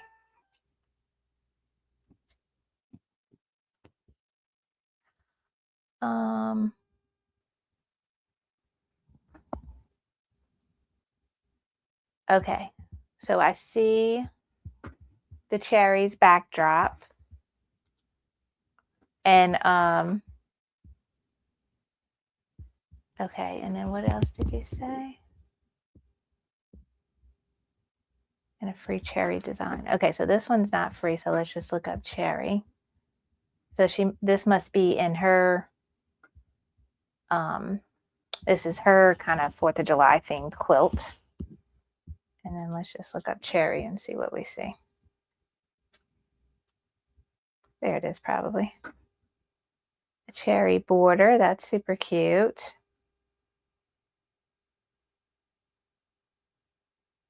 We got all kind of cherry stuff. Cute. Yeah, so this is probably what you were talking about, huh? This is adorable. And then, yeah, you can keep repeating that. Super cute.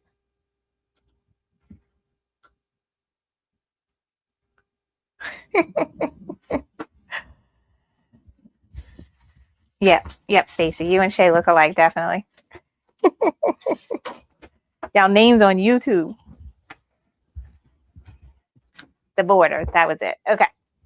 So this one. Okay. So now I have this. Where was my cute little ruler? That worked perfectly for a 1/2 inch. I've already lost it because everything is a mess. Really gone. Where is it? It's hiding right there. Ta-da. So this guy is a 1/2 inch wide. I love it. Bought this for marking 1/4 inch, no, 1/2 square triangles. That's what I bought it for. Okay.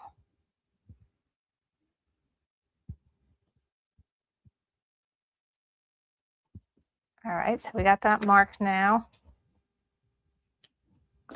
And now we're at the part that is different. Now we're at the part where we're trying to add on to this.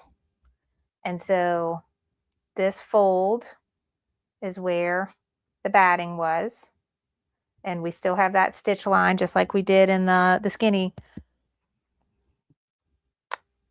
border quilting. We have kind of like this stitch line when it got to the end. And that's where we're putting this. And I'm lining the top of my fabric up with my mark that I made. That's a 1/2 inch above the scallop.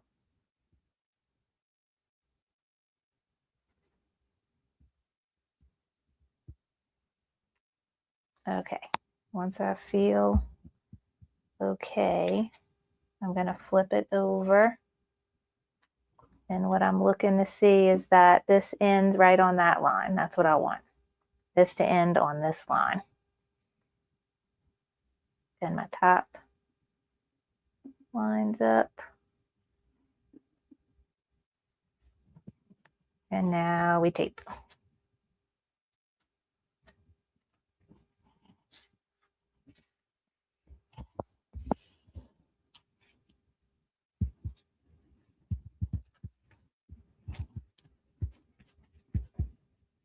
I'm rubbing these good because I know I'll need to throw them away after this. Okay, now we hold our breath. Come on, mouse. Where'd you go? Okay.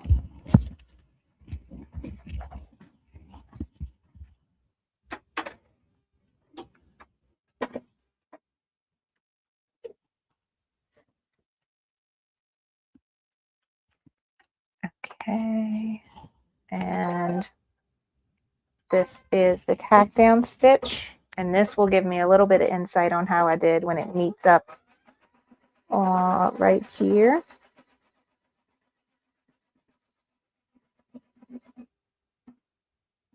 Does it meet up good? Yeah, I think it does. I can't see my tape so on. Okay. Oh, that is perfect. It went right where it was supposed to. Yay! Love when things happen the way they're supposed to. And so you see, I only need a little bit more here. So I might just need one more scallop. I'm going to measure it when I'm done. I might just need one more here. I don't think I could fit the two. But if it gets to a point where I really need this, what I'll do is just let it stitch out on the stabilizer, even though it's going past my my fabric itself. If I have stabilizer here, just let it stitch on the stabilizer. But I'm guessing they designed it to where I only need one more scallop, and that's going to give me just what I need for the top and bottom border.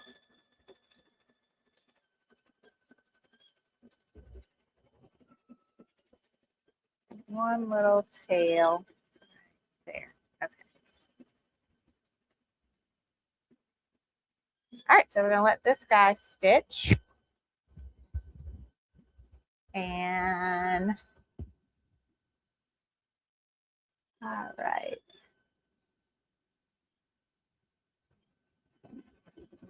Trish is already back. She would have been back 20 minutes ago, but they always move stuff.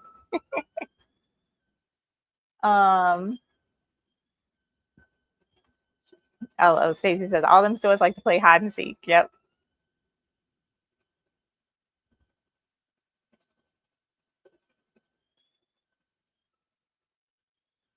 Okay, so that is stitching.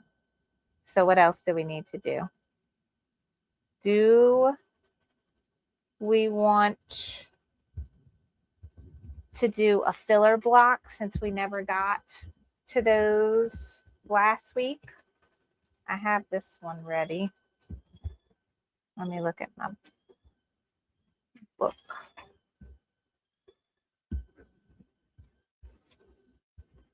Okay.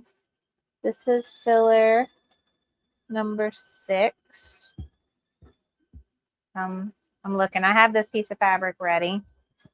And on here, this is filler number 6. And it says to use the plaid 5 4x4 design and use the colors. They got the thread colors there for you. It's the dark pink and red. So we can do this one when we're done. We're doing for about 2 hours, so we go a little over. A little bit longer than usual, but we never got to do this last week, and I want to make sure we cover everything. And then I have a ton of homework to do because next class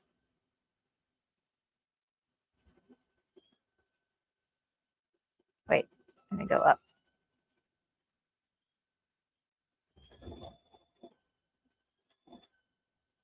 Today is Monday the 18th. Our next class is going to be on Thursday, and we are piecing together the quilt, which means we need to have all our homework done, myself included. So I have a lot of work to do because I've not done any of my filler blocks, and I still have I need to make those 8-point stars. I only made one. I need to make 2 more. And there's another one of the frame, the applique frame, the photo holder one. I need to make that. So we need to have everything done. If you're doing it, I'm the only person that needs to have everything done by Thursday so that I can show you how to piece it together. Now, the thing that I'm going back and forth on is my Stellaire I picked up and put in another room because she was giving me trouble with embroidering. I'm thinking, though, she should be fine with sewing. So I think I'm going to move my 1700 out, put the Stellaire back, and just put it in sewing mode because I really do want that to use to piece everything together. And then Monday, what are we doing? Monday next week, we're doing Stitch in the Ditch. I want the Stellaire for that too. And then Tuesday, she's getting service. So when I come back on Thursday, she should be like new, and we'll do the binding.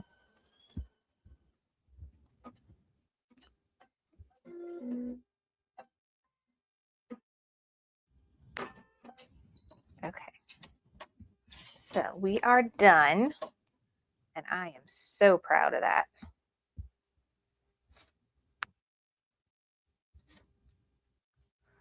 You can see where the tails are coming up. Can you see where the tails are coming up? Right here is a little tail, and right here is a little tail. That's where they met. So that worked out beautifully. This was the line of it. This was the last hooping. That was this hooping. So look how good that came out. I am proud of that.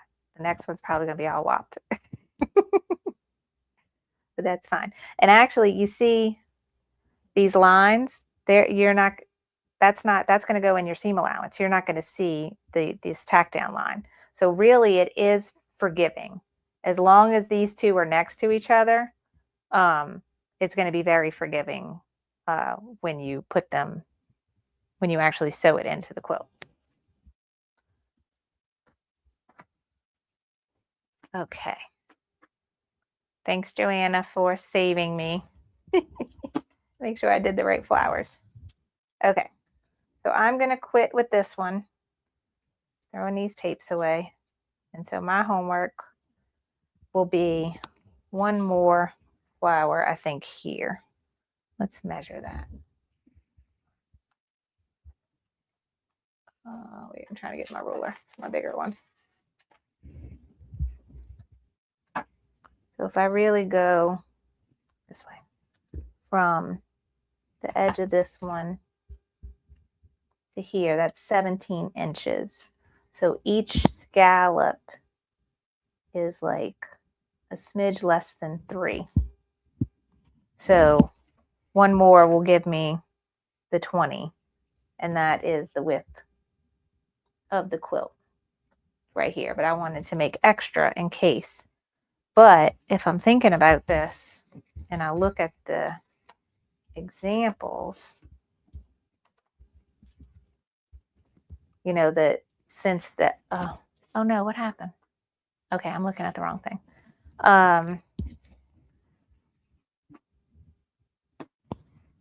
So look at the edge of the quilt here. We need it to end in that spot. Like I don't want to keep embroidering and have a, you know, a semi end in the middle. So that's what it is. It's going to be 1, 2, 3, 4, 5, 6, 7 flowers, 7 scallops. And I got 1, 2, 3, 4, 5, 6. So I need one more. So that's going to be one more hooping there. And I could probably, it might even fit in a 4x4 hoop. So that should work nicely. I'm looking at the pictures to see. But yeah, that should be good. Okay, So let's do this guy. And this information is found on page 44 of your book. And there's a guide here. There's 6 filler blocks. So, and they're all different shapes. So we have one here's a long rectangle. This one looks like 4 by 6. Another rectangle, number 4, 5, and 6. I have the fabric right here for number 6. On the side here, it tells you the quilting design. So this one's 2 by 8, 4 by 6, 2 by 6, 4 by 8, 4 by 6, and 4 by 4. And it also tells you which background quilting design, if you want to keep with what they're doing, and what color threads to do the background quilting in. So it's pretty straightforward. It's very similar to what we have done for all of our other blocks. 1 second. Here we go. I'm looking for my 5 by 7 hoop. Where we're going to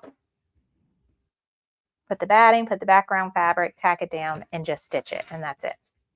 So I need stabilizer.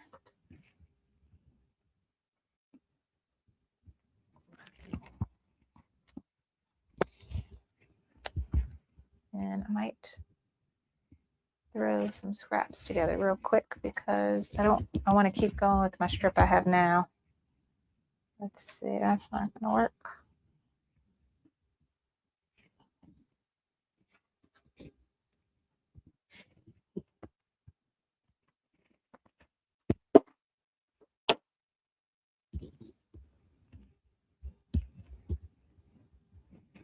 There we go. That gives me more than I need. So I'm going to sew these together real quick on my Juki, which is right behind me that y'all can't see. Sorry.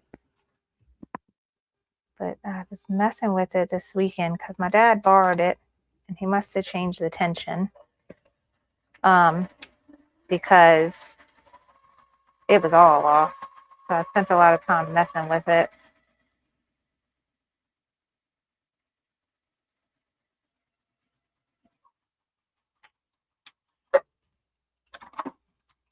Okay, so these 2 pieces I just sewed together real quick. I literally just overlap it a smidge and sew a line straight down, but this one needs to be in the middle.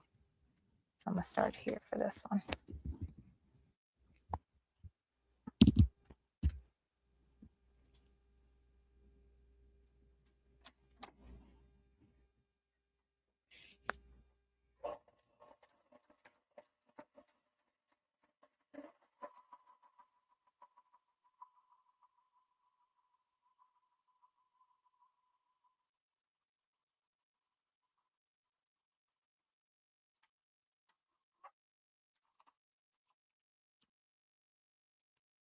So here I am, and then one more piece.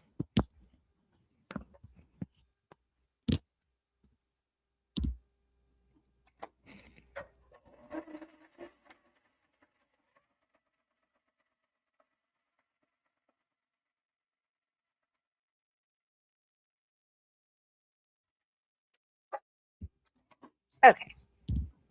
Thanks for being patient with me. I now have a piece of stabilizer using my scraps for this filler block.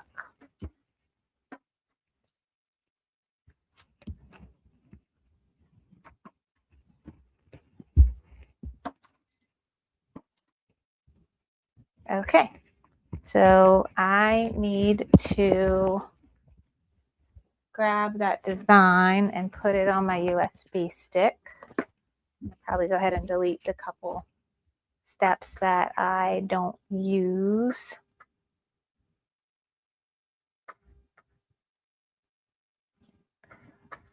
And where's my stuff? I already closed my book. What design did I say I needed? Here we go. Plaid, 4 by 4. So So let's go back. This is all my design, background quilting, plaid, embroidery files, format, and that's 2x2, 4x4, this one. I'm just going to oh no, I'm going to open it because I could just copy and paste it on my stick, but I'm going to, there we go, that's my hoop. I'm going to delete, that's batting placement. I'm going to delete batting tack down and fabric placement by just hitting the delete cut button on my keyboard. And then I have 2 color quilting for this one. Okay, so let's save stitch file as, and this is 4x4 plaid. And I'll write BQ for background quilting. Save. Okay.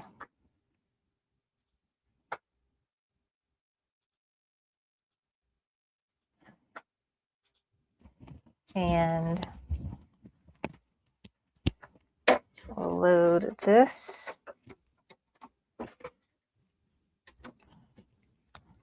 And go home.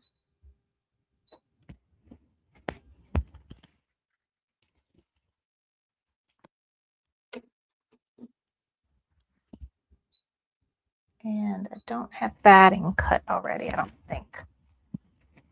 Let me see. I got a scrap piece. I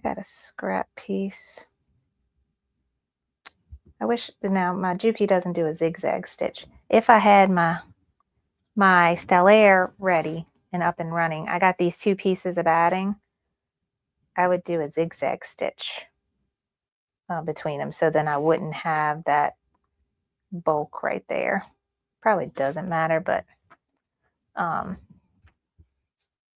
if I had my zigzag available, I would do that. In the meantime, I get my ginormous piece of batting and cut. I had a ruler.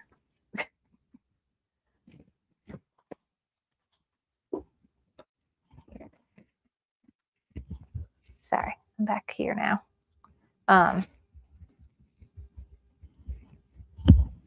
See if I can cut this without it getting pulled.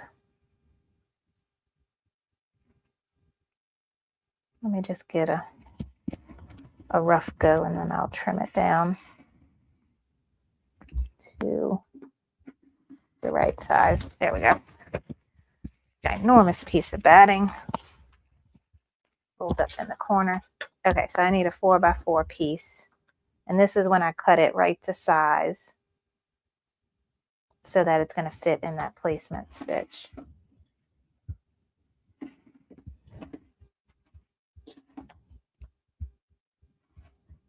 Okay, and we should be able to stitch now. Okay, picking my USB, picking my design, set, end embroidery. This is the placement stitch. Now with these little like folds I have, it may get picked up by the presser foot, but it's see like it's going underneath it there. It's not a big deal.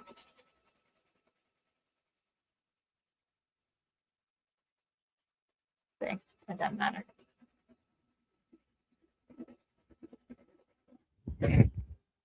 Right?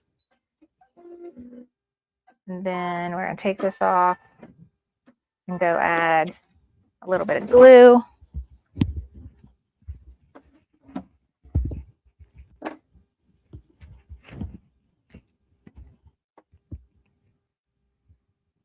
This is not tight. Okay. Add my glue. Add my batting. Fits right in that. Oh, I'm not on the right camera. Really? Okay. I added glue inside my box. I put my batting. Fits perfectly in my box since I cut it to fit. That is there. Now I can just lay my background fabric on top. In the case of the pieced blocks, I guess it is a little bit, no, we're going to trim this. It'll be fine. It doesn't have to be perfectly centered. There we go. So I'm going to leave that on there like that, and then it's going to go do a tack down. Now, if you would cut it, so this is where those cutting instructions come into play. Lost my book. Here we go. So with the fabric cutting guide, you see we have the standard size and we have the block by block. Now this piece here, filler block 6, we cut it to be 5 by 5. The standard size is 4.5 by 4.5. Sorry, I'm down here. I cut it to 5 by 5. So that gives me the wiggle room that I don't have to have this absolutely perfectly centered, because it's going to tack it down and I'm still going to trim it. I still will have a little bit of trim room so that when it's done, it's perfectly 4.5 by 4.5. If I would cut this to 4.5 by 4.5, I have no wiggle room. It has to fit. That's when stitching the fabric placement line would be important, so that this piece of fabric fits in that placement line perfectly. I prefer trimming it after and not banking on me centering something perfectly. All right, so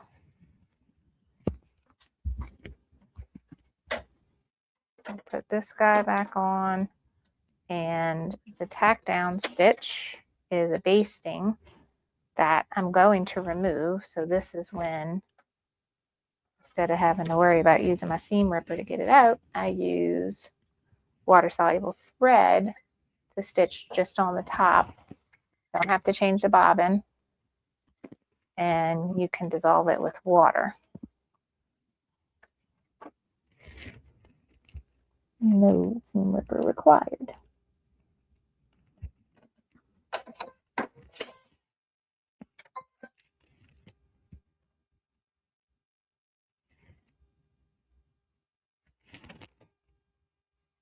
Okay.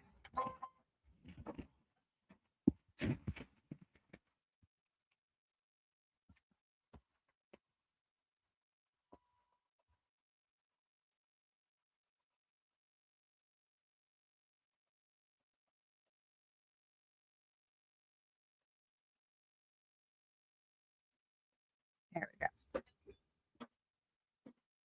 Okay, and now it's going to start the actual quilting, which again is in the dark pink and the red. Let me grab those colors. Here's the dark pink.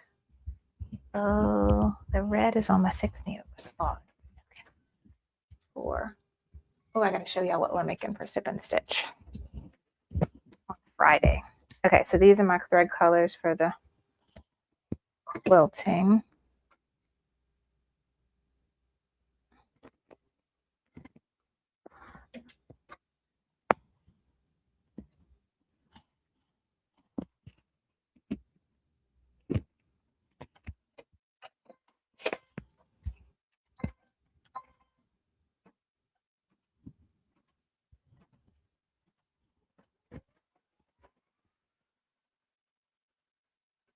All right, so this is the cheap plaid. So this is adorable with this gingham like fabric. Super cute. Love, love.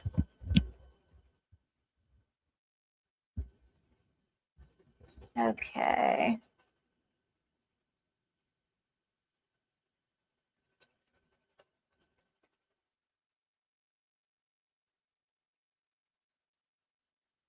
Yeah, I'm looking, checking back at the chat, see what I missed.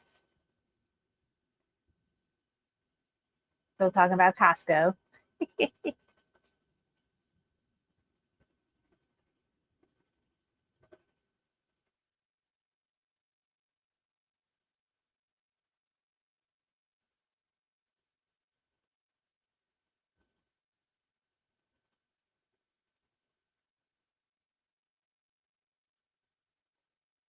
All right, Joanna said, don't you need the batting placement? Yes, we did the batting placement. I didn't do the batting tack down. Let's see, Elsa said she is working on a logo patch for her grandson's auto spa. That's awesome. I hope you have a wonderful day too. All right, so that was the first bit of quilting with the pink, and now I'm just going to change colors to the red.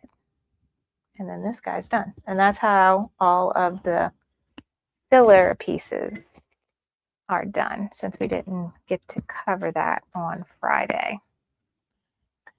I'm thinking, I'm like, why we didn't cover it? Oh, because we had a doctor's appointment. I remember now. I had to go get Abby from school.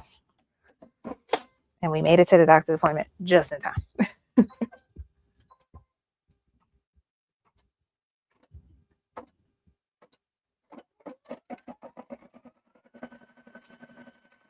Oh, this is adorable.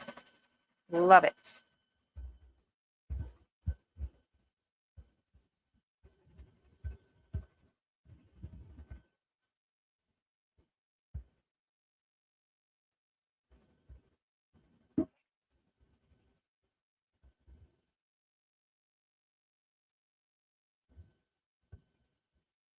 All right, guys. So I think this is it for today.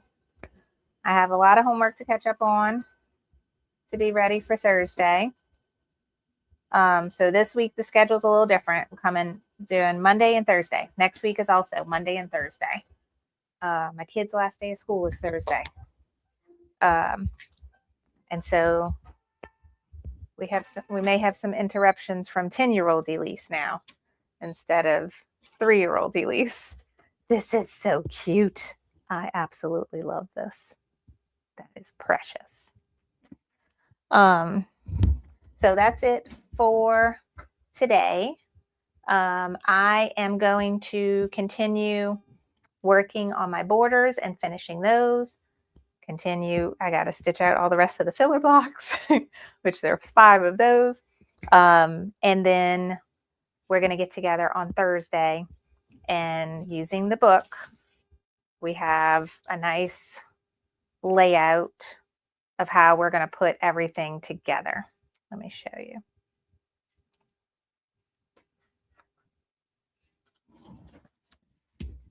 I'm still drinking my coffee.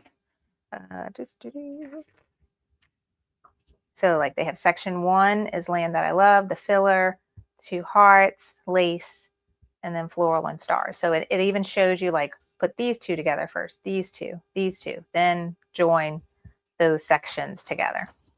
So I love that as someone who's not super experienced. And then with the ribbon, what we'll do is we'll probably wad it all up and keep it in the middle so that it doesn't get tangled up with anything.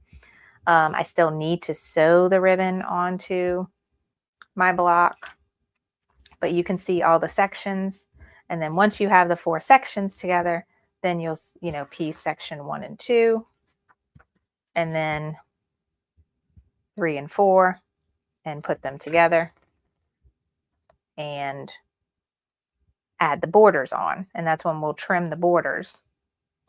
And this is what I was looking at. Scallop border template instructions.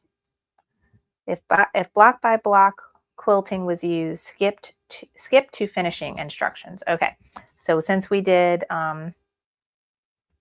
the quilting for that, then we skipped this step. Okay, this is where I got confused because I thought we were going to just stitch a normal rectangle border and trim it, because I don't read things fully. Okay, and then we'll get to the interesting part of trying to add a scalloped binding. That's going to be fun. It's going to be new to me, but we're going to try it anyway. And then embellishments are actually very few on this quilt. And I didn't make a class dedicated to it because of that, because literally all we're going to do is glue some pearls in here. If you wanted to sew the buttons, you can on the flag. I opted to embroider the stars.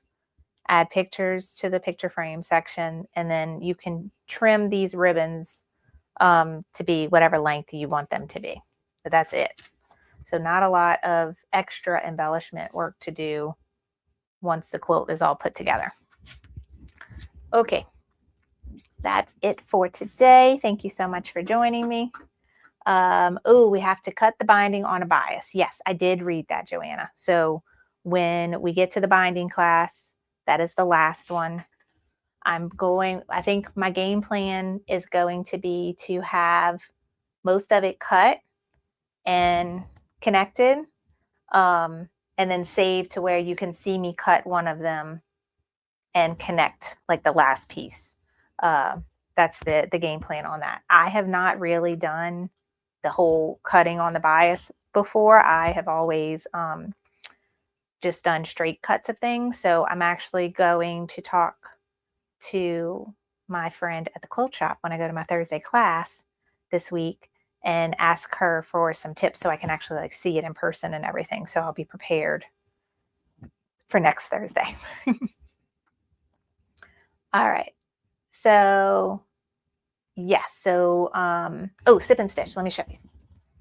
I stitched it, but I never took it out the hoop yet.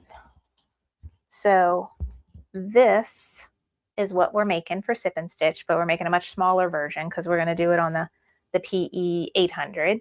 I stitched this on my 6 needle as a test stitch, but the concept is it can be used for 2 different things. It can be a stroller sign. So like we use a seam ripper and cut into these buttonholes here and use ribbon, and you can tie this to your handles of your stroller so it just hangs. Because if you've ever been to Disney World with a stroller, you know it's like a whole situation with parking the strollers and leaving. And then the people that work there move the strollers to different places while you're on the ride. So this is super helpful for people with kids and strollers. So this design was made that. It's in the hoop. It has the fabric covering the back, and I have a piece of foam in it to give it some structure. The other idea, same shape of the in the hoop project, would be to incorporate ribbons in the a ribbon at the top, or you can use the buttonholes, but then strips of wider ribbon hanging from the bottom, and it could be used as a bow holder. And so you can clip on little girl bows. I had something like this when my girls were little, and it was super cute. So I made the outer embroidery design to be an in the hoop project. All of this was stuff like I went and bought this because I had an old Disney font that wasn't that great. And I went to Stitchtopia and I got an actual BX Disney font, much better. I took this from another design that I had. So I put all this together in Embriilliance. So in the class on Friday, I'll have this as a free download, the shape in several different sizes. And then I'm going to show you how you can customize it in Embriilliance with whatever you want on it. And then we're going to stitch it out. We're going to do the 5x7 version though on the PE 800. So it'll be smaller. I think the stroller sign will work best for the bigger hoop, but it can still work with the smaller hoop too. But I'm going to make the ribbon one, the bow holder in Friday's class. So you can see that one. And this one is pretty much the same thing, except you don't have to put any ribbon in it. Okay. So look forward to that. My other homework this week is I need to upload that design for y'all. So I'm going to make it a free download and take pictures of it and set up my whole sip and stitch for this Friday and then stitch out all these boxes. Wish me luck. All right. Bye, everyone. I hope to see you again on Thursday.